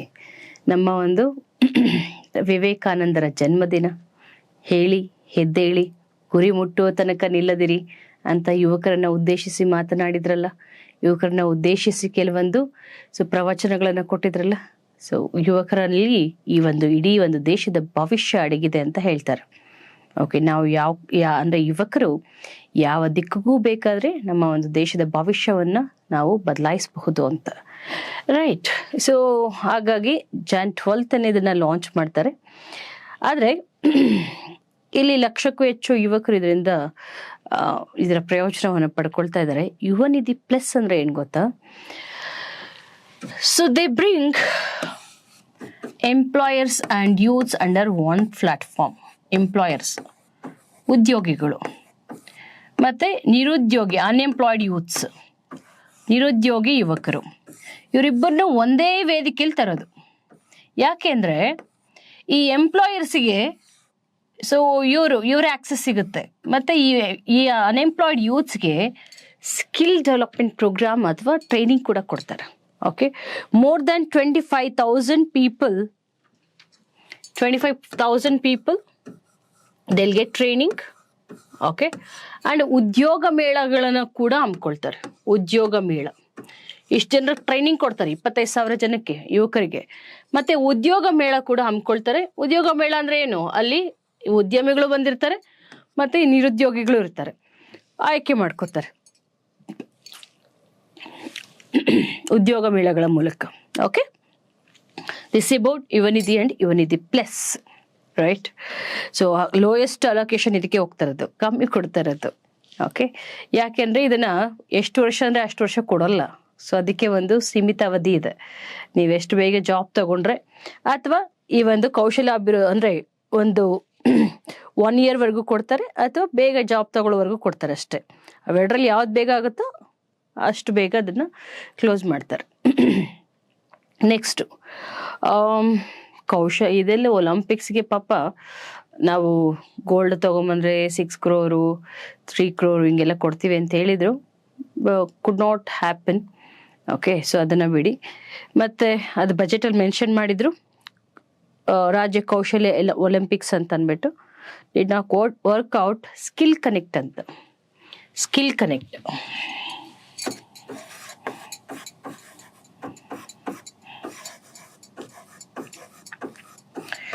ಏನಪ್ಪ ಇದು? ಸ್ಕಿಲ್ ಕನೆಕ್ಟ್ ಪ್ರೋಗ್ರಾಮ್ ಅಂದ್ರೆ ಪ್ರತಿ ವರ್ಷ ಅಥವಾ 2 ವರ್ಷಕ್ಕೊಂದ್ಸರಿ ನಮ್ಮಲ್ಲಿ ಗ್ಲೋಬಲ್ ಇನ್ವೆಸ್ಟರ್ಸ್ ಮೀಟ್ ಅಂತ ಆಗುತ್ತೆ. ಜಾಗತಿಕ ಹೂಡಿಕೆದಾರರ ಸಮಾವೇಶ. ಗ್ಲೋಬಲ್ ಇನ್ವೆಸ್ಟರ್ಸ್ ಮೀಟ್, ಜಾಗತಿಕ ಹೂಡಿಕೆದಾರ ಸಮಾವೇಶ ಅಂತ ಆಗುತ್ತೆ. ಈ ಒಂದು ಹೂಡಿಕೆದಾರರ ಸಮಾವೇಶದಲ್ಲಿ ಯಾರು ಬರ್ತಾರೆ ಗೊತ್ತಾ? ಉದ್ಯಮಿಗಳು ಬರ್ತಾರೆ. Entrepreneurs will come. ಸೊ ಅವ್ರು ಬಂದು ಹುಡುಕ್ತಾ ಇರ್ತಾರೆ, ನಾವು ಇನ್ವೆಸ್ಟ್ ಮಾಡಕ್ಕೆ ರೆಡಿ ಇದ್ದೀವಿ, ನಿಮ್ಮಲ್ಲಿ ಈ ಒಂದು ಸ್ಕಿಲ್ಡ್ ರಿಸೋರ್ಸ್ ಇದ್ದಾರಾ ಅಂತ. ಓಕೆ, ಸರ್ಕಾರ ಏನು ಮಾಡುತ್ತೆ ಗೊತ್ತಾ? ಈ ಉದ್ಯಮಿಗಳ ಒಂದು ಅಗತ್ಯವನ್ನ ಪರಿಗಣಿಸಿ ಅದಕ್ಕೆ ಸೂಕ್ತವಾದ ತರಬೇತಿಯನ್ನು ನಮ್ಮ ಯುವಕರಿಗೆ ಕೊಡೋದು. So demands of entrepreneurs from the foreign Nations. Okay, so that demand is catered by our state government by providing the needy skills. Okay, so ಇದನ್ನ ನಾವು ಸ್ಕಿಲ್ ಕನೆಕ್ಟ್ ಅಂತ ಹೇಳ್ತೇವೆ. ಓಕೆ, ಏನು ಅಷ್ಟು ಇಂಪಾರ್ಟೆಂಟ್ ಅಲ್ಲ. ಮತ್ತೆ ಪ್ರೇರಣಾ ಯೋಜನೆ ಗೊತ್ತೇ ಇದೆ ನಿಮಗೆ. ಪ್ರೇರಣಾ ಆಗ್ಲಿ ಏನು ಹೇಳಿದ್ದೆ ನಾನು? Prerana scheme, self help groups, ಅದೆಲ್ಲ ಒಂದೇ ಸತಿ ಹೇಳ್ಬಿಡ್ತೀನಿ ಬಿಡಿ. ಸೆಲ್ಫ್ ಹೆಲ್ಪ್ ಗ್ರೂಪ್ಸ್ ಹೇಳ್ಬೇಕಾರೆ ಸೊ ಒಂದು Prerana, cafe Sanjeevini, cafe Sanjeevini,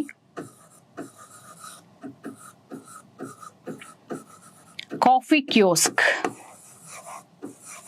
coffee kiosk,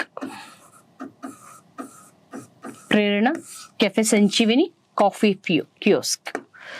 Prerana ಅಂದ್ರೆ ಏನು ಅಂತಂದ್ರೆ, what you mean by Prerana? Prerana scheme already ಹೇಳಿದೆ 3 ಇದಾವೆ ಅಂತ. ಒಂದು ಮೈಕ್ರೋ ಕ್ರೆಡಿಟ್ ಫೆಸಿಲಿಟಿ, ಕಿರುಸಾಲ ಸೌಲಭ್ಯ ಯೋಜನೆ. ಎರಡನೇದು ಹೇಳದ್ನಲ್ಲ, ಅಲ್ಲಿರುವಂತಹ ಅಂದ್ರೆ ಸಿವಿಲ್ ಸರ್ವೆಂಟ್ಸು, ಆಂಟರ್ಪ್ರಿನರ್ಸು, ಮತ್ತೆ ಸಬ್ಜೆಕ್ಟ್ ಎಕ್ಸ್ಪರ್ಟ್ಸು, ಇಂಜಿನಿಯರಿಂಗ್ ಮತ್ತೆ ಪಾಲಿಟೆಕ್ನಿಕ್ ಕಾಲೇಜುಗಳಲ್ಲಿ ಮೆಂಟರ್ಶಿಪ್ ಕೊಡೋದು, ಮಾರ್ಗದರ್ಶನ ಕೊಡೋದು. ಓಕೆ, ಸೊ ಆ ಪ್ರೇರಣಾ ಬೇರೆ. ಈ ಪ್ರೇರಣಾ ಏನು ಗೊತ್ತಾ? SHGಗಳು ಅಂತ ಇರ್ತಾರೆ, self help groups. Okay. Organised group, ಇದೊಂದು ಸಂಘಟಿತವಾದಂತಹ ಒಂದು ಸಮೂಹ ವಿತ್ ಸಮ್ ಒಬ್ಜೆಕ್ಟಿವ್, ಒಂದು ಧ್ಯೇಯೋದ್ದೇಶವನ್ನು ಇಟ್ಕೊಂಡಿರುತ್ತೆ. ಇಲ್ಲಿ ಏನಪ್ಪ ಧ್ಯೇಯೋದ್ದೇಶ ಅಂದರೆ, ಪ್ರೇರಣಾ ಅಂದರೆ ಈ ಸೆಲ್ಫ್ ಹೆಲ್ಪ್ ಗ್ರೂಪ್ಸ್ ಇರುತ್ತಲ್ಲಪ್ಪ, ಪ್ರತಿಯೊಂದು ಗ್ರಾಸ್ ರೂಟ್ ಲೆವೆಲ್ಗೆ ಪೆನಿಟ್ರೇಟ್ ಆಗಿದೆ ಈಗ.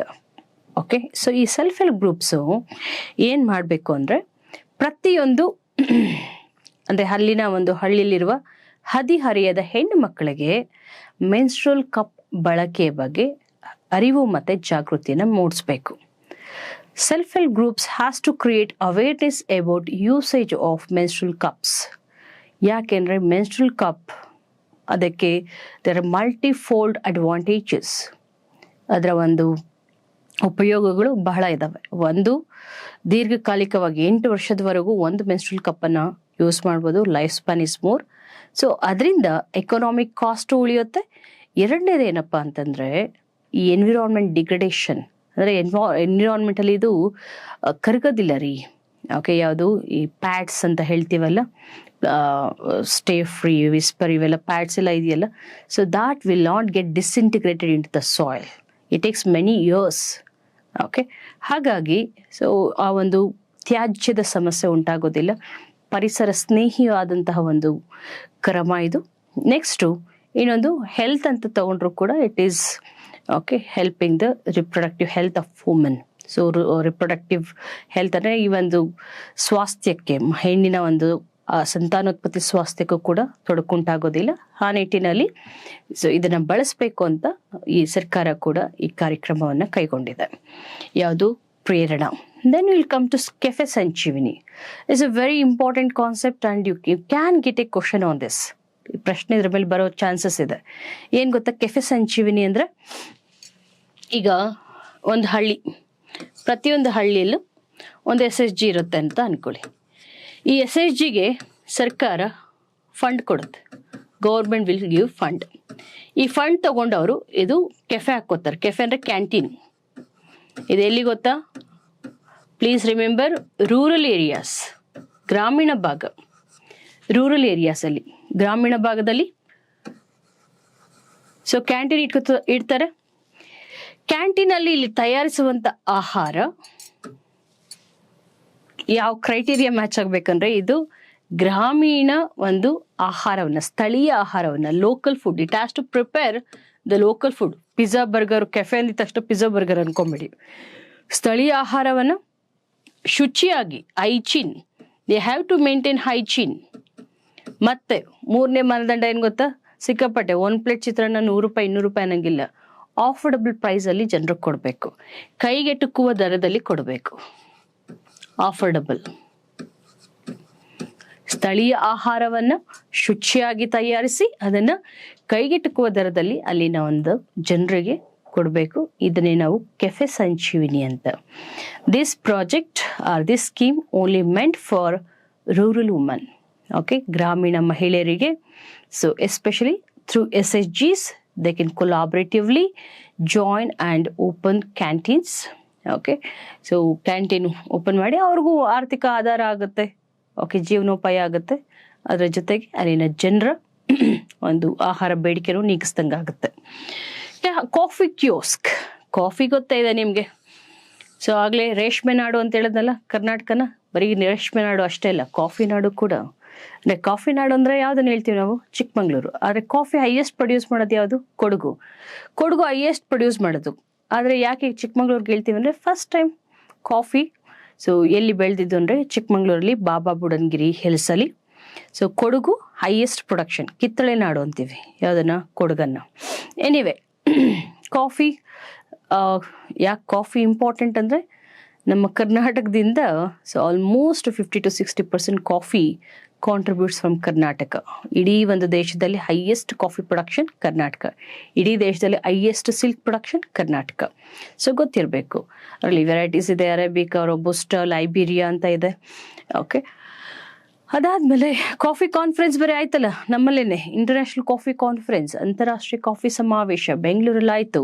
ಕಾಫಿ ಸ್ವಾಮಿ ಇಸ್ ದ ಏನು ಟೀಮ್ ಮಸ್ಕಟ್, ಅಥವಾ ಇದರ ಒಂದು ರಾಯಭಾರಿ ಯಾರಾಗಿದ್ರು? ರೋಹನ್ ಬೋಪಣ್ಣ. ಓಕೆ, ಸೊ ದೇಶದಲ್ಲಿ ಆದಂತಹ ಮೊಟ್ಟ ಮೊದಲ ಕಾಫಿ ಸಮ್ಮೇಳನ ಅದು. ನಮ್ಮ ಭಾರತದಲ್ಲೇ ಮೊದಲ ಬಾರಿಗೆ ಬೆಂಗಳೂರು ಕಾಫಿ ಬೋರ್ಡಲ್ಲಿ ಇದೆ. ನಮ್ಮ ಬೆಂಗಳೂರಲ್ಲೇ 1942 ಅಲ್ಲೇ ಇದನ್ನ ಎಸ್ಟಾಬ್ಲಿಷ್ ಮಾಡಿದ್ರು.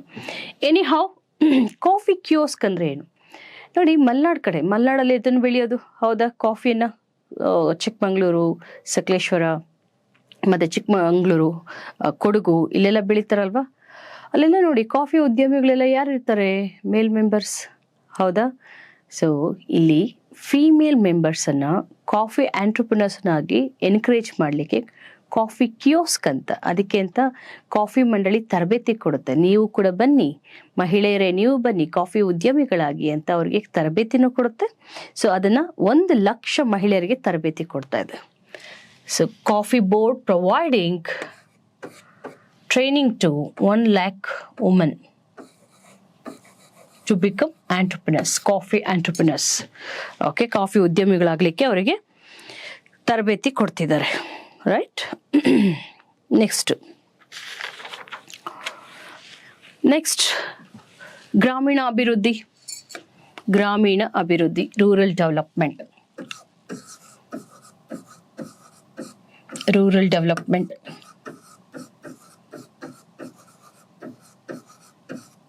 ಗ್ರಾಮೀಣ ಅಭಿವೃದ್ಧಿ ಏನಪ್ಪ ಈ ಗ್ರಾಮೀಣ ಅಭಿವೃದ್ಧಿಯಲ್ಲಿ?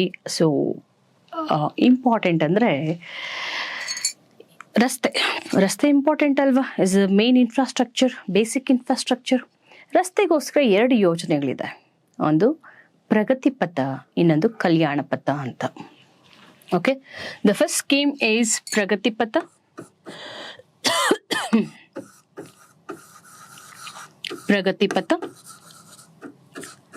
And the second one is Kalyana Patha.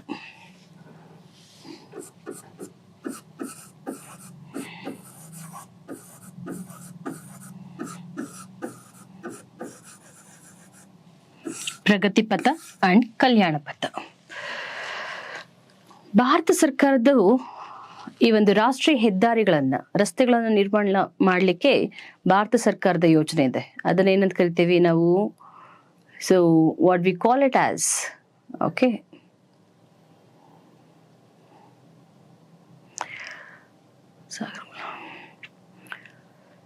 Bharat ಸರ್ಕಾರ ರಸ್ತೆಗಳನ್ನ ನಿರ್ಮಾಣ ಮಾಡಲಿಕ್ಕೆ ಸೊ ಒಂದು ಯೋಜನೆ ಇದೆ. ಸೊ ಅದನ್ನೇನಪ್ಪ ಅಂದ್ರೆ ಭಾರತಮಾಲಾ ಯೋಜನೆ ಅಂತ ಕರಿತೀವಿ. ಭಾರತಮಾಲಾ ರಾಷ್ಟ್ರೀಯ ಹೆದ್ದಾರಿಗಳನ್ನ ನಿರ್ಮಾಣ ಮಾಡುವಂತಹ ಯೋಜನೆ. ಯಾರ್ದು? ಈ ಒಂದು ಭಾರತ ಸರ್ಕಾರದ್ದು. ಸೊ ಅದೇ ತರ ಸಾಗರಮಾಲಾದಲ್ಲಿ ಯಾವ್ದನ್ನ? ಪೋರ್ಟುಗಳನ್ನ, ಓಕೆ, ಬಂದರುಗಳನ್ನ ಅಭಿವೃದ್ಧಿ ಮಾಡ್ತಾರೆ. ಅದನ್ನ ಏನಂತ ಕರಿತೀವಿ? ಸಾಗರಮಾಲಾ ಅಂತ.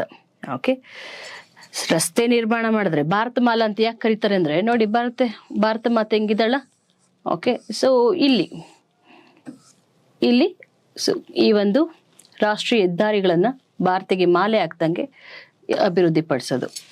ಸಾಗರಮಾಲಾ ಅಂತಂದ್ರೆ ಇದು ಕರಾವಳಿ ಪ್ರದೇಶದಲ್ಲಿ ತಾನೇ ಪೋರ್ಟ್ಗಳಿರೋದು. ಸೊ ಈ ಪೋರ್ಟ್ ಲೆಡ್ ಡೆವಲಪ್ಮೆಂಟ್ನ ಸಾಗರಮಾಲಾ ಅಂತ ಕರೆದ್ರು. ಅದೇ ಥರ ಇನ್ನೊಂದು, ಈಗ ರೋಪ್ ವೇಗಳ ನಿರ್ಮಾಣ, ರೋಡು ಅಲ್ಲ ಅಥವಾ ಬಂದರನೂ ಅಲ್ಲ, ಪರ್ವತಮಾಲಾ ಅಂತಂದ್ರೆ ಇಲ್ಲಿ ಬೆಟ್ಟ ಗುಡ್ಡ ಜಾಸ್ತಿ ಇದ್ರೆ ಅಲ್ಲೆಲ್ಲ ಕೊರಿಯಕ್ಕಾಗಲ್ಲ ರಸ್ತೆಗಳ ನಿರ್ಮಾಣ ಮಾಡಲಿಕ್ಕೆ. ಅಲ್ಲಿ ಸಾರಿಗೆ ಸಂಪರ್ಕ ಹೇಗೆ ಅಂದ್ರೆ ರೋಪ್ ವೇಗಳ ಮೂಲಕ ಹೋಗೋದು. ಓಕೆ, ರೋಪ್ ವೇ ಮೂಲಕ ಈ ಕಾರ್ ತರ ಇರುತ್ತೆ, ಒಂದು ರಾಡ್ ಫಿಕ್ಸ್ ಮಾಡಿಕೊಂಡು, ಸೊ ಅದರ ಮೂಲಕ ಹೋಗೋದು. ಅದನ್ನ ಪರ್ವತಮಾಲಾ ಅಂತ. ಈ ಪರ್ವತ ಪ್ರದೇಶಗಳಲ್ಲಿ ಹಿಮಾಚಲ್ ಪ್ರದೇಶ್, ಉತ್ತರಾಖಂಡ್ ಇಲ್ಲೆಲ್ಲ, ಮತ್ತು ನಮ್ಮ ನಂದಿ ಬೆಟ್ಟದಲ್ಲೂ ಇದೆಯಲ್ಲ ರೋಪ್ ವೇ ನಿರ್ಮಾಣ, ಸೊ ಅದನ್ನ ಪರ್ವತಮಾಲಾ ಅಂತೀವಿ. ಸೊ ಇದು ಭಾರತದಾದ್ರೆ ವೆನ್ ಇಟ್ ಕಮ್ಸ್ ಟು ಕರ್ನಾಟಕದಲ್ಲಿ ಯಾವ ಸ್ಕೀಮು? ಪ್ರಗತಿ ಪಥ. ಓಕೆ, ಪ್ರಗತಿ ಪಥ ಅಂದ್ರೆ ಏನು ಅಂತಂದ್ರೆ ಒಟ್ಟು ಈ ಒಂದು ಗ್ರಾಮೀಣ ಪ್ರದೇಶದಲ್ಲಿ 189 ಕಾನ್ಸ್ಟಿಟ್ಯೂಯೆನ್ಸಿಯಲ್ಲಿ, ಮತಕ್ಷೇತ್ರಗಳಲ್ಲಿ 189 ಕಾನ್ಸ್ಟಿಟ್ಯೂಯೆನ್ಸೀಸ್ ಅಲ್ಲಿ 189 ಮತಕ್ಷೇತ್ರಗಳಲ್ಲಿ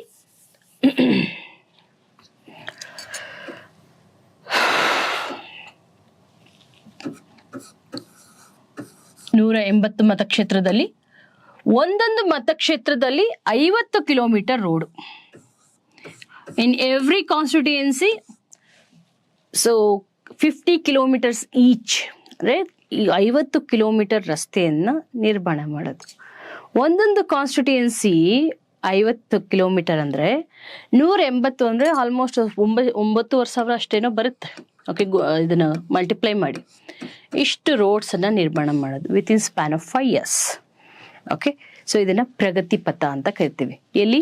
ಗ್ರಾಮೀಣ ಪ್ರದೇಶದಲ್ಲಿ. ಸೊ ಒಂದು ಮತಕ್ಷೇತ್ರ ಅಂದರೆ ಎಷ್ಟು? 50 ಕಿಲೋಮೀಟರ್. ಒಟ್ಟು ಎಷ್ಟು ಮತಕ್ಷೇತ್ರ? 189 ಮತಕ್ಷೇತ್ರ. ಓಕೆ, ಸೊ ಇದೇನು? ಪ್ರಗತಿ ಪಥ. ಕಲ್ಯಾಣ ಪಥ. ಕಲ್ಯಾಣ ಪಥ ಅಂದರೆ ನಿಮ್ಗೆ ಗೊತ್ತಿದೆ, ಕಲ್ಯಾಣ ಕರ್ನಾಟಕ. ಕಲ್ಯಾಣ ಕರ್ನಾಟಕ ಮೊದಲು ನಾವೇನಂತ ಕರಿತಿದ್ವಿ? HK ಹೈದರಾಬಾದ್ ಕರ್ನಾಟಕ. ಯಾವ ಆರ್ಟಿಕಲ್ಲು? Article 371J.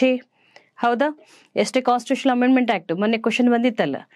ಸೊ ಈ ಒಂದು ಕಲ್ಯಾಣ ಪಥ ಅಂತಂದರೆ ಕಲ್ಯಾಣ ಕರ್ನಾಟಕದ ಭಾಗದಲ್ಲಿ, ಇಲ್ಲಿ ನೋಡಿ, ಒಂದು ಕಾನ್ಸ್ಟಿಟ್ಯೂನ್ಸಿಗೆ ಎಷ್ಟು ಕಿಲೋಮೀಟರ್ ಅಂತ ಹೇಳಲ್ಲ, ಒಟ್ಟಾರೆ 38 ಗ್ರಾಮೀಣ ವಿಧಾನಸಭಾ ಕ್ಷೇತ್ರಗಳಲ್ಲಿ, 38 ರೂರಲ್ ಕಾನ್ಸ್ಟಿಟ್ಯೂನ್ಸಿಯಸಲ್ಲಿ, ಗ್ರಾಮೀಣ ವಿಧಾನಸಭಾ ಕ್ಷೇತ್ರಗಳಲ್ಲಿ ಒಟ್ಟು 1,150 ಕಿಲೋಮೀಟರ್ ರಸ್ತೆಯನ್ನು ನಿರ್ಮಾಣ ಮಾಡೋದು. ಓಕೆ, ಸೊ 1,150 ಕಿಲೋಮೀಟರ್ ರಸ್ತೆಯನ್ನು ಒಟ್ಟು 38 ಕಾನ್ಸ್ಟಿಟ್ಯೂನ್ಸಿಲಿ, ರೂರಲ್ ಕಾನ್ಸ್ಟಿಟ್ಯೂನ್ಸಿ ಗ್ರಾಮೀಣ ಮತಕ್ಷೇತ್ರಗಳಲ್ಲಿ ಎಷ್ಟು? 1,150 ಕಿಲೋಮೀಟರ್ ರಸ್ತೆಯನ್ನು ನಿರ್ಮಾಣ ಮಾಡುವಂತಹ ಯೋಜನೆಯೇ ಕಲ್ಯಾಣ ಪಥ. ಕಲ್ಯಾಣ ಕರ್ನಾಟಕ ಭಾಗದಲ್ಲಿ ರಸ್ತೆ ನಿರ್ಮಾಣ ಮಾಡೋದು. ಓಕೆ, ನಮ್ಮಲ್ಲಿ ಸುಮಾರು ಸ್ಕೀಮ್ಸ್ ಇದೆ. ಗ್ರಾಮ ಸಡಕ್ ಯೋಜನೆ ಇದೆ, ನಮ್ಮ ಗ್ರಾಮ ನಮ್ಮ ರಸ್ತೆ ಯೋಜನೆ, ಇವೆಲ್ಲ ಇದ್ದಾವೆ. ಬಟ್ ಇದೆಲ್ಲದಕ್ಕಿಂತ ಮುಖ್ಯವಾಗಿ ಈ ಒಂದು ಹೊಸ ಟಾರ್ಗೆಟನ್ನು ಇಟ್ಕೊಂಡಿದ್ದಾರೆ. ಯಾಕಂದರೆ roads is such A basic infrastructure which is required for economic development of the nation.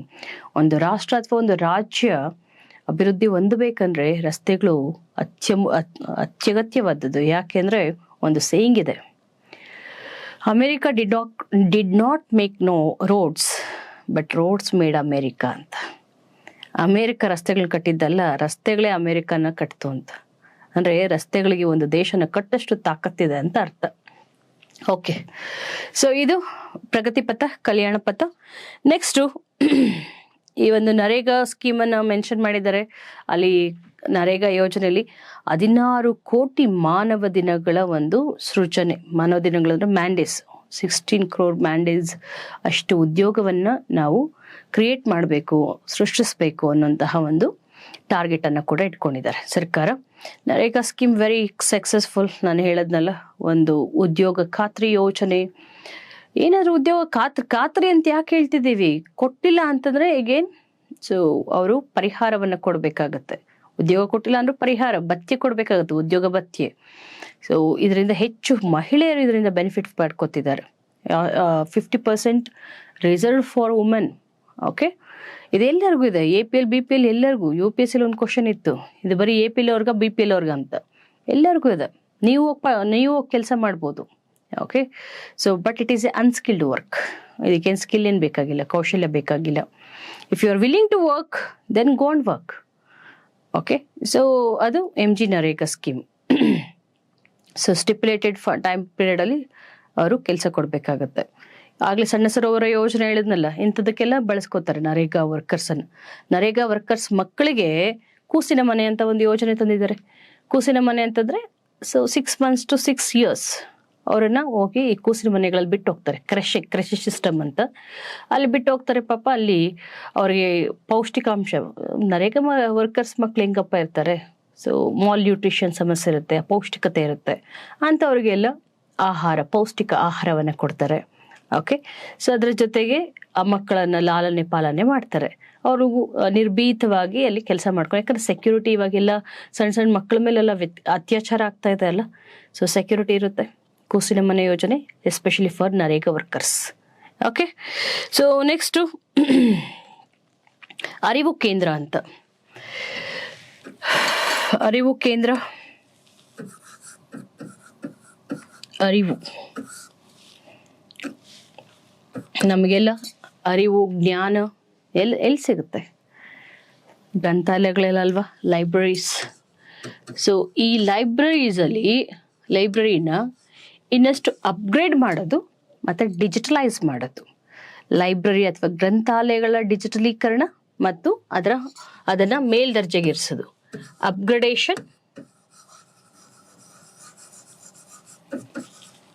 And digitalisation. So ಇದನ್ನ ಏನಂತ ಕರಿತೀವಿ ಅಂದ್ರೆ ಅರಿವು ಕೇಂದ್ರ ಅಂತ ಕರಿತೀವಿ, ಅರಿವು ಯೋಜನೆ ಅಂತ. So strengthening libraries with digital infrastructure as well as with some modern infrastructure. Okay, so next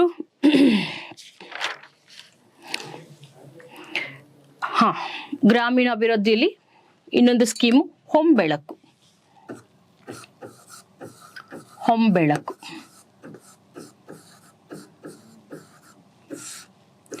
so ಏನಪ್ಪ ಈ ಹೊಂಬೆಳಕು ಸ್ಕೀಮ್ ಅಂದ್ರೆ, ಬೆಳಕು ಅಂದ್ರೆ ಎಲ್ಲರಿಗೂ ಗೊತ್ತಾಗುತ್ತೆ. ಓಕೆ, ಇದೆಂತ ಬೆಳಕು ಅಂದ್ರೆ ಸ್ಟ್ರೀಟ್ ಲೈಟ್ಸ್. ಓಕೆ, ಬೀದಿ ದೀಪಗಳನ್ನ ಅಳವಡಿಸೋದು. ಓಕೆ, ಆದ್ರೆ ಇಲ್ಲಿ ಎಂತಹ ಬೀದಿ ದೀಪಗಳು ಗೊತ್ತಾ? Solar street lamps. ಸೋಲಾರ್ ಯಾಕೆ? ಸೌರಶಕ್ತಿ ಬಂದು ರಿನ್ಯೂಯಬಲ್ ಎನರ್ಜಿ ರಿಸೋರ್ಸ್ ಅಲ್ವಾ, ನವೀಕರಿಸಬಹುದಾದ ಇಂಧನ ಆಗಿರೋದ್ರಿಂದ ಇದರಿಂದ ಹಸಿರು ಮನೆ ಅನಿಲಗಳು ಹೊರಹೊಮ್ಮಲ್ಲ ಅಂತಾರೆ, ಗ್ಲೋಬಲ್ ವಾರ್ಮಿಂಗ್ ಆಗಲ್ಲ. ಅದಕ್ಕೋಸ್ಕರ ಸೌರ ಬೀದಿ ದೀಪಗಳನ್ನು ಅಳವಡಿಕೆ ಮಾಡೋದು. ಇದಕ್ಕೆ ಫಸ್ಟ್ ಸ್ಟಾರ್ಟಿಂಗ್ ಅಲ್ಲಿ ಇನಿಷಿಯಲಿ 50 ಗ್ರಾಮ ಪಂಚಾಯತ್ ಟಾರ್ಗೆಟ್ ಬಂದು 50 ಗ್ರಾಮ ಪಂಚಾಯತ್ಗಳಲ್ಲಿ in 50 ಗ್ರಾಮ ಪಂಚಾಯತ್ಸ್ ಸೋಲಾರ್ ಸ್ಟ್ರೀಟ್ ಲ್ಯಾಂಪ್ಸ್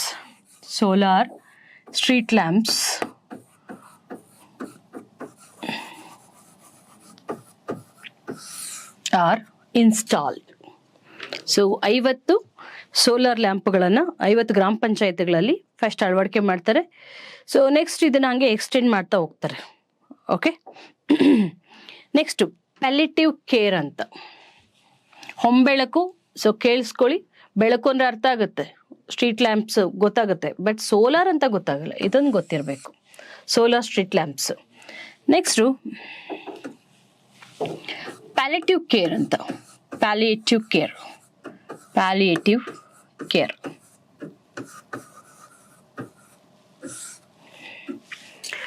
ಜಾಗತೀಕರಣ, ಕೈಗಾರಿಕೀಕರಣ, ಆಧುನೀಕರಣ ಏನ್ ಮಾಡ್ತಿದೆ ಅಂದ್ರೆ ನಮ್ಮ ರುದ್ರ ಒಂದು ಬದುಕನ್ನು ಅತಂತ್ರಗೊಳಿಸ್ತಾ ಇದೆ.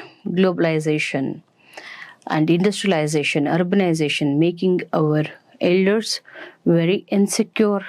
ಓಕೆ, ಸೊ ಹಳ್ಳಿಗಳಲ್ಲಿ ಇನ್ನ ಸಮಸ್ಯೆ ಬಿಗಡಾಯಿಸಿದೆ.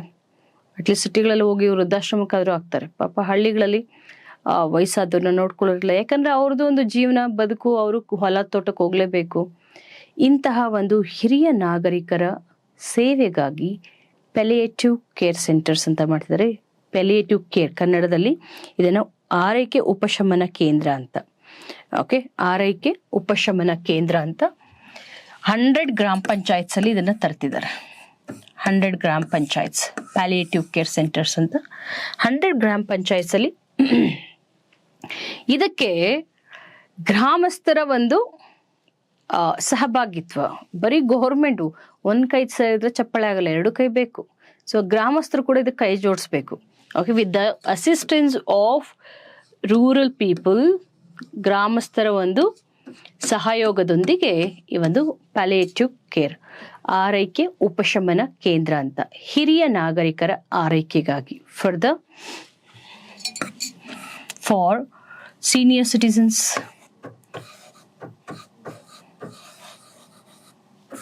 ಫಾರ್ ಸೀನಿಯರ್ ಸಿಟಿಸನ್ಸ್ ಈ ಒಂದು ಪ್ಯಾಲಿಯೇಟಿವ್ ಕೇರ್ ಸೆಂಟರ್ಸ್ ಅನ್ನ ತೆರೀತಾ ಇದ್ದಾರೆ. ನೆಕ್ಸ್ಟ್ ಏನಪ್ಪಾ ಅಂತಂದ್ರೆ ಈ ಸಾವಿತ್ರಿಬಾಯಿ ಫುಲೆ ಮಹಿಳಾ ಸಬಲೀಕರಣ ಯೋಜನೆ ಅಂತ. ಯೋಜನೆಗಳನ್ನ ನೀವು ಬಾಯ್ಪಾಠ ಮಾಡಲೇಬೇಕು. There is no other option. So Savitribai Phule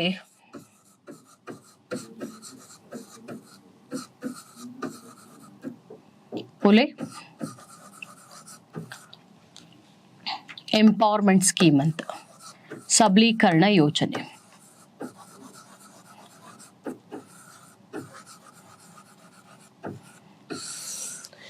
ದೇಶದ ಪ್ರಥಮ ಶಿಕ್ಷಕಿ ಎಂಬಂತಹ ಕೀರ್ತಿಗೆ ಭಾಜನರಾದವರು Savitribai Phule. She is the first female teacher of India. ಹೌದಾ? ಜ್ಯೋತಿಬಾ ಫುಲೆ ಅವರ ಪತ್ನಿ.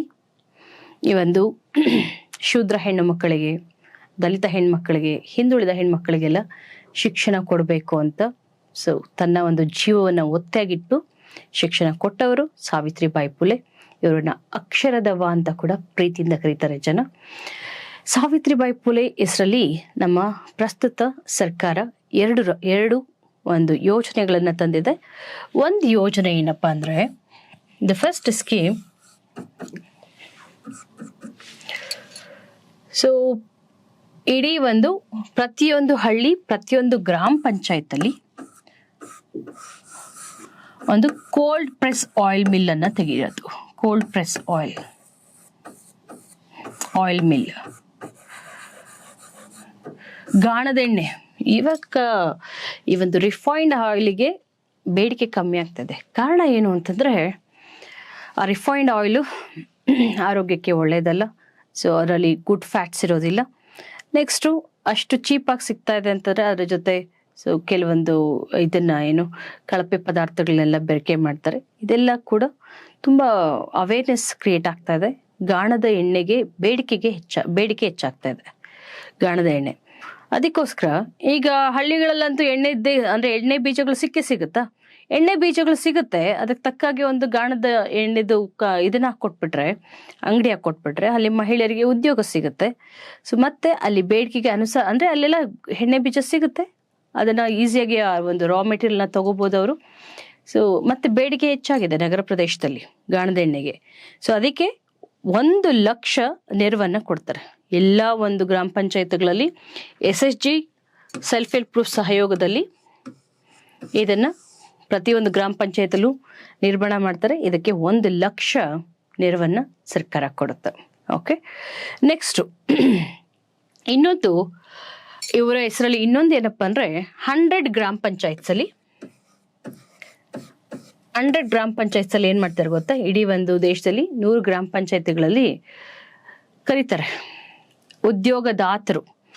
ಸೊ ಇವರಿಗೆ ಅಗತ್ಯವಿರುವಂತಹ ಕೌಶಲ್ಯಗಳನ್ನ, ಮತ್ತೆ ಇವರಲ್ಲಿ ಹೆಣ್ಮಕ್ಳು ಇರ್ತಾರಲ್ಲ, ಅವ್ರಿಗೆ ಯಾವ ಕಲಿಕೆ ಆಸಕ್ತಿ ಯಾವ್ದಿರುತ್ತೆ, ಈಗ ಕೆಲವ್ರಿಗೆ ಟೈಲರಿಂಗ್ ಮಾಡ್ಬೇಕು ಅಂತ ಇರುತ್ತೆ, ಕೆಲವ್ರಿಗೆ ನಿಟ್ಟಿಂಗ್ ಮಾಡ್ಬೇಕು ಅಂತ ಇರುತ್ತೆ, ಕೆಲವ್ರಿಗೆ ಬ್ಯೂಟಿಷಿಯನ್ ಕೋರ್ಸು, ಈ ತರ ಸುಮಾರು ಅಭಿರುಚಿಗಳು ಬೇರೆ ಬೇರೆ ಇರುತ್ತೆ.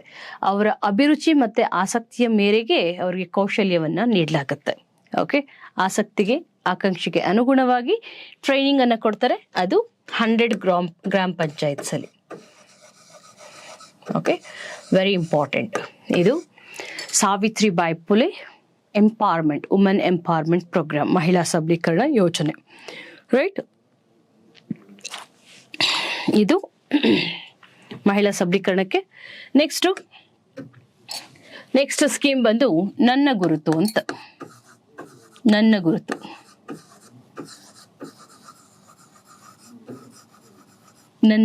ಯೋಜನೆ. ಸೊ ನನ್ನ ಗುರುತು ಯೋಜನೆ ಇದೇನಪ್ಪ ಅಂದ್ರೆ, ಈ ಯೋಜನೆಯಲ್ಲಿ SC/ST ಇದರ ಫಲಾನುಭವಿಗಳು ಬಂದು schedule caste and schedule tribes. Right. So ಎರಡನೇದೇನಪ್ಪ ಅಂತಂದ್ರೆ, ಈ ಒಂದು ನನ್ನ ಗುರುತು ಅಭಿಯಾನ. ಸೊ ಇದರಲ್ಲಿ ಈಗ ಏನಾದರೂ ನಿಮ್ಮ ಸರ್ಟಿಫಿಕೇಟ್ಸ್ ಮಾಡಿಸ್ಬೇಕು ಅಂತ ಅನ್ಕೊಳ್ಳಿ, ಅಥವಾ ಈ ಒಂದು ಡಿಜಿಲಾಕರಲ್ಲಿ ಏನಾದರೂ ನಿಮ್ಮ ಸರ್ಟಿಫಿಕೇಟ್ಸ್ನ ಇಡಬೇಕು ಅಂತಂದ್ರೆ ಅದಕ್ಕೆ ಅನುವು ಮಾಡಿಕೊಡುವಂತಹ ಯೋಜನೆ ನನ್ನ ಗುರುತು. ಎಸ್ಪೆಷಲಿ ಇದು SC/STಗಳಿಗೆ. ಆದರೆ ಎಲ್ಲಿರೋರಿಗೆ ಅಂದ್ರೆ ಕಲ್ಯಾಣ ಕರ್ನಾಟಕ ಭಾಗದಲ್ಲಿರೋರಿಗೆ, ಹೈದರಾಬಾದ್ ಕರ್ನಾಟಕ ಅಥವಾ ಕಲ್ಯಾಣ ಕರ್ನಾಟಕ. ಸೊ ಈ ಭಾಗದ SC/ST ಜನರಿಗೆ ಅವರ ಸರ್ಟಿಫಿಕೇಟ್ಸ್ ಅನ್ನ ಡಿಜಿಲಾಕರಲ್ಲಿ ಇರಿಸಲಿಕ್ಕೆ ಅವಕಾಶ ಮಾಡಿಕೊಡುವಂತಹ ಯೋಜನೆ. It will facilitate SC/ST beneficiaries to keep their records in DigiLocker. Okay, so and at the same time, it is only meant for students of Hyderabad Karnataka, Kalyana Karnataka region. ಈ ಮೂರು ಕೂಡ ನೆನ್ಪಿಟ್ಕೋಬೇಕು. ಇದನ್ನ 1000 ಗ್ರಾಮ ಪಂಚಾಯತ್ಗಳಲ್ಲಿ implement ಮಾಡ್ತಿದ್ದಾರೆ. It's been implementing in 1000 ಗ್ರಾಮ panchayats. Okay, ಮತ್ತೆ ಕಲ್ಯಾಣ ಕರ್ನಾಟಕನ ನೋಡಿ ಎಷ್ಟು ಇಂಪಾರ್ಟೆಂಟ್ ಅಂದ್ರೆ, ಈಗ ಈ ಕಲ್ಯಾಣ ಕರ್ನಾಟಕದ್ದು ಇತಿಹಾಸ ಗೊತ್ತೇ ಇರುತ್ತೆ ನಿಮಗೆ. ಏನು ನಂಜುಂಡಪ್ಪ ಕಮಿಟಿ 2000 ಇಸ್ವಿಯಲ್ಲಿ ಕಲ್ಯಾಣ ಕರ್ನಾಟಕದ ಸಮಗ್ರ ಅಭಿವೃದ್ಧಿಗಾಗಿ ಅಥವಾ ಇನ್ನೊಂದು ಪ್ರಾದೇಶಿಕ ಅಸಮತೋಲನವನ್ನ ನಿವಾರಣೆ ಮಾಡಬೇಕು ಅಂತ 2000 ಇಸ್ವಿಯಲ್ಲಿ ನಂಜುಂಡಪ್ಪ ಕಮಿಟಿ ಅಂತ ನೇಮಕ ಮಾಡ್ತಾರೆ. In the year 2000, Nanjundappa Committee, Nanjundappa ಏನಕ್ಕೆ ರೀಜನಲ್ ಇಂಬ್ಯಾಲೆನ್ಸ್ ಅಥವಾ ಪ್ರಾದೇಶಿಕ ಅಸಮತೋಲನ ಅಧ್ಯಯನ ಮಾಡಿ ಶಿಫಾರಸುಗಳನ್ನು ಕೊಡಲಿಕ್ಕೆ ಅವರು ಸ್ಪೆಷಲ್ ಡೆವಲಪ್ಮೆಂಟ್ ಪ್ಲಾನ್ ಅಂತ ತರ್ತಾರೆ 2008 ವಿಶೇಷ ಅಭಿವೃದ್ಧಿ ಯೋಜನೆ ಅಂತ. ಅದರ ಪ್ರಕಾರ ಸುಮಾರು ಇನ್ಫ್ರಾಸ್ಟ್ರಕ್ಚರ್ನೆಲ್ಲ ಡೆವಲಪ್ ಮಾಡ್ತೀವಿ. ಅವರು 35 ಸೋಷಿಯೋ ಎಕನಾಮಿಕ್ ಇಂಡಿಕೇಟರ್ಸ್ನ ಇಟ್ಕೊಂಡು 35 ಸಾಮಾಜಿಕ ಮತ್ತು ಆರ್ಥಿಕ ಮಾನದಂಡಗಳು ಇಷ್ಟು ಸೂಚಕಗಳನ್ನ ಇಟ್ಕೊಂಡು ಇಡೀ ಒಂದು ಕಲ್ಯಾಣ ಕರ್ನಾಟಕ ಭಾಗವನ್ನು ಇಡೀ ಒಂದು ಕರ್ನಾಟಕವನ್ನು 3 ರೀತಿಯಾಗಿ ವರ್ಗೀಕರಿಸ್ತಾರೆ. ಅದರಲ್ಲಿ ಅತ್ಯಂತ ಹಿಂದುಳಿದ ಒಂದು ತಾಲೂಕುಗಳು, ಹಿಂದುಳಿದ ತಾಲೂಕುಗಳು ಮತ್ತು ಅತ್ಯಂತ ಹಿಂದುಳಿದ ತಾಲೂಕುಗಳು, ಅತಿ ಹಿಂದುಳಿದ ತಾಲೂಕುಗಳು ಮತ್ತು ಹಿಂದುಳಿದ ತಾಲೂಕುಗಳು ಅಂತ. Most backward, more backward and backward taluks ಅಂತ. So 39 taluks are most backward and 35 are more backward and 40 are backward. ಈ ರೀತಿ ವರ್ಗೀಕರಿಸ್ತಾರೆ. ಸೊ ವರ್ಗೀಕರಿಸಿ ವಿಶೇಷ ಅನುದಾನ ಕೊಡಬೇಕು. ಸೊ ಉತ್ತರ ಕರ್ನಾಟಕ ಮತ್ತು ದಕ್ಷಿಣ ಕರ್ನಾಟಕ ಈ ರೀತಿ ಅನುದಾನ ಕೊಡಿ ಅಂತಾರೆ. ನಾರ್ತ್ ಕರ್ನಾಟಕ ಮತ್ತು ಸೌತ್ ಕರ್ನಾಟಕ, ನಾರ್ತ್ ಕರ್ನಾಟಕಕ್ಕೆ 60% ಅನುದಾನ ಕೊಟ್ಟರೆ ಸೌತ್ ಕರ್ನಾಟಕಕ್ಕೆ 40% ಕೊಡಿ ಅಂತ. ಮತ್ತು ಇದರಲ್ಲಿ 60%ಅಲ್ಲಿ 2 ಡಿವಿಷನ್, ಕಲಬುರ್ಗಿ ಮತ್ತು ಬೆಳಗಾವಿ. ಸೊ ಕಲಬುರ್ಗಿಗೆ ನೀವು 35% ಕೊಡಬೇಕು ಮತ್ತು ಇದಕ್ಕೆ 25% ಕೊಡಬೇಕು ಅಂತ. ಸೊ ಈ ರೀತಿ ಅನುದಾನ ಹಂಚಿಕೆ ಮಾಡಿ ಅಂತ. ಇಲ್ಲಿ ಬೆಂಗಳೂರು ಮತ್ತು ಮೈಸೂರು, ಬೆಂಗಳೂರಿಗೆ 25% ಮತ್ತು ಮೈಸೂರಿಗೆ 15%. ಈ ರೀತಿ ಅನುದಾನವನ್ನು ಹಂಚಿಕೆ ಮಾಡಿ ಅಂತ ಶಿಫಾರಸು ಮಾಡಿದ್ದು ಯಾವುದು? ನಮ್ಮ Nanjundappa committee. Okay, so what ever ಈ ಒಂದು ಕಲ್ಯಾಣ ಕರ್ನಾಟಕ ಭಾಗದ ಸರ್ವಾಂಗೀಣ ಅಭಿವೃದ್ಧಿಗಾಗಿ ಕೆಲವೊಂದು ಶಿಫಾರಸುಗಳನ್ನು ಕೊಡ್ತಾರೆ. ಅದೇ ಒಂದು ಅನುಸಾರವಾಗಿ ನಮ್ಮ ಘನ ಸರ್ಕಾರ ಉತ್ತೇಜನವನ್ನ ಅಥವಾ ಈ ಒಂದು ಆನ್ಯುವಲ್ ಪ್ಯಾಕೇಜಸ್ ಅಂತ ಕೊಡ್ತಾ ಇದೆ. ಹೈದರಾಬಾದ್ ಕರ್ನಾಟಕ ಹಿಂದುಳಿದಂತಹ ಪ್ರದೇಶ ಅಂತ 5,000 ಕೋಟಿ ಅನುದಾನವನ್ನ ಕಲ್ಯಾಣ ಕರ್ನಾಟಕ ರಾಜ್ಯಕ್ಕೆ, ಕಲ್ಯಾಣ ಕರ್ನಾಟಕ ಭಾಗಕ್ಕೆ ನೀಡ್ತಿದೆ. Which is giving 5,000 crore incentives to Kalyana Karnataka region. Okay, so ಇದನ್ನು ಕೂಡ ಬಜೆಟಲ್ಲಿ ಮೆನ್ಷನ್ ಮಾಡಿದ್ದಾರೆ, ರೈಟ್? ಸೊ ಆಲ್ಮೋಸ್ಟ್ ಆಗಿದ್ದಿದ್ದು ತಾಲೂಕುಗಳು ಈಗೇನೋ 239 ತಾಲೂಕುಗಳು ಅಂತ ಹೇಳಿದ್ನಲ್ಲ, ಅವಾಗ ನಂಜುಂಡಪ್ಪನ ಕಾಲಕ್ಕೆ ಇದ್ದಿದ್ದ ತಾಲೂಕುಗಳು 175 ತಾಲೂಕುಗಳು. 175 ತಾಲೂಕುಗಳಲ್ಲಿ 114 ತಾಲೂಕುಗಳನ್ನು ಹಿಂದುಳಿದ ತಾಲೂಕುಗಳು ಅಂತ ಘೋಷಣೆ ಮಾಡಿದ್ರು. ಸೊ ಅದರಲ್ಲಿ ಈ ಒಂದು ಹೈದರಾಬಾದ್ ಕರ್ನಾಟಕಕ್ಕೆ ವಿಶೇಷ ಅನುದಾನ ಕೊಡಿ ಅಂತ ಹೇಳಿದ್ರು. Should provide special incentive to Kalyana Karnataka region for its upliftment ಅಂತ. ಅದರ ಅನುಸಾರವಾಗಿ ಈಗ 5,000 crores ಅನ್ನು ಕೊಟ್ಟಿದ್ದಾರೆ. ಒಂದು ನೆನಪಿಡಿ, ಈಗ Nanjundappa committee report is having no relevance because ಈಗ ಬೇರೆ ನೀತಿ ಆಯೋಗದ್ದು ಒಂದು ಬೇರೆ ಕಾರ್ಯಕ್ರಮ ತಂದಿದ್ದಾರೆ, ರೀಜನಲ್ ಬ್ಯಾಲೆನ್ಸ್ ಪ್ರೋಗ್ರಾಮ್ ಅಂತ, ಪ್ರಾದೇಶಿಕ ಸಮತೋಲನ ಕಾರ್ಯಕ್ರಮ ಅಂತ, ಅದನ್ನು ಅಳವಡಿಸಿದ್ದಾರೆ. ಸೊ ಅದನ್ನು ನೀವು ಹೆಚ್ಚು ಫೋಕಸ್ ಮಾಡಿ ನೋಡ್ಕೋಬೇಕು. ಮತ್ತು ನಿಮಗೆ ಗೊತ್ತೇ ಇದೆ, ನೀತಿ ಆಯೋಗ, ಪ್ಲಾನಿಂಗ್ ಕಮಿಷನ್ ಹೋಗಿ ನೀತಿ ಆಯೋಗ ಬಂತು. Okay, so new old wine in new bottle ಅಂತ, ಹೊಸ ಬಾಟ್ಲ್ ಅಷ್ಟೇ, ಆದರೆ ಮದ್ಯ ಮಾತ್ರ ಹಳೇದೆ. ಸೊ ಹೊಸ ಶೀಶೆಯಲ್ಲಿ ಹಳೆ ಮದ್ಯ ಅಂತ. ಸೊ ಅದರ ಪ್ರಕಾರ ಪ್ಲಾನಿಂಗ್ ಕಮಿಷನ್ ಹೋಗಿ ಏನು ಬಂತು? ನೀತಿ ಆಯೋಗ ಬಂತು. ನೀತಿ ಆಯೋಗ ಅಂದರೆ national institution for transforming India. ಅದೇ ಥರ ನಮ್ಮ ಕರ್ನಾಟಕದಲ್ಲೂ ಕೂಡ BJP ಸರ್ಕಾರ ಇದನ್ನು ನೀತಿ ಆಯೋಗನ, ಅಂದರೆ ನಮ್ಮ ಸ್ಟೇಟ್ ಪ್ಲಾನಿಂಗ್ ಕಮಿಷನ್ ಇತ್ತಲ್ಲ, ಅದನ್ನು ಏನಂತ ಕರೆದಿದ್ರು ಅಂದರೆ ಕರ್ನಾಟಕ ರಾಜ್ಯ ಪರಿವರ್ತನಾ ಸಂಸ್ಥೆ ಅಂತ. ಓಕೆ, ಕರ್ನಾಟಕ ಟ್ರಾನ್ಸ್ಫಾರ್ಮೇಷನ್ ಇನ್ಸ್ಟಿಟ್ಯೂಟ್ ಅಂತ, ಕರ್ನಾಟಕ ಸ್ಟೇಟ್ ಟ್ರಾನ್ಸ್ಫಾರ್ಮೇಷನ್ ಇನ್ಸ್ಟಿಟ್ಯೂಟ್ ಅಂತ. ಇದನ್ನ ಈಗ ಮತ್ತೆ ಚೇಂಜ್ ಮಾಡಿದ್ದಾರೆ. ಏನಂತ ಚೇಂಜ್ ಮಾಡಿದ್ದಾರೆ ಅಂದರೆ Karnataka state planning and policy committee ಅಂತ. ಓಕೆ, ಸೊ ಈಗಿರೋದು ಏನಪ್ಪ ಅಂದರೆ ರೈಟ್ ಡೌನ್ SITK ಅಂತ ಇತ್ತು.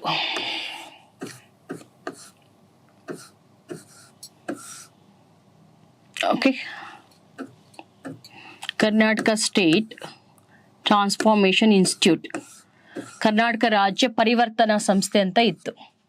ಕರ್ನಾಟಕ ರಾಜ್ಯ ಪರಿವರ್ತನಾ ಸಂಸ್ಥೆ ಹೋಗಿ ಈಗ ಏನಾಗಿದೆ ಅಂದರೆ Karnataka state policy and planning commission ಅಂತ. ಕನ್ನಡದಲ್ಲಿ ಕರ್ನಾಟಕ ರಾಜ್ಯ ನೀತಿ ಮತ್ತು ಯೋಜನಾ ಆಯೋಗ ಅಂತ. ಕರ್ನಾಟಕ ರಾಜ್ಯ ನೀತಿ ಮತ್ತು ಯೋಜನಾ ಆಯೋಗ. ಮೂಲ ಉದ್ದೇಶ ಮತ್ತು ಕಾರ್ಯ ಒಂದೇ ಇದೆ. ಓಕೆ, ಸೊ ಅದೇ ಹೆಸರು ಬದಲಾವಣೆ ಆಗ್ತಾ ಇದೆ. ಇದು ರಾಜಕೀಯ ಒಂದು ಏನು ಭಿನ್ನಾಭಿಪ್ರಾಯಗಳು ಅಂತಲೂ ಹೇಳ್ಬೋದು. ಓಕೆ, ಸೊ ಯಾಕಂದರೆ ಈಗ ಹೆಸರು ಕೊಟ್ಟಿರೋದು ನೀತಿ ಆಯೋಗ ಅಂತ ಯಾವುದು BJP ಗೌರ್ಮೆಂಟ್. ಸೊ ಇಲ್ಲಿರೋದು ಯಾವುದು ಕಾಂಗ್ರೆಸ್ ಗೌರ್ಮೆಂಟ್. ಅದಕ್ಕೋಸ್ಕರ ಹೆಸರು ಚೇಂಜ್ ಮಾಡ್ಕೊಂಡಿದೆ. ನಗರ ಅಭಿವೃದ್ಧಿಗೆ ಬರೋಣ. Urban development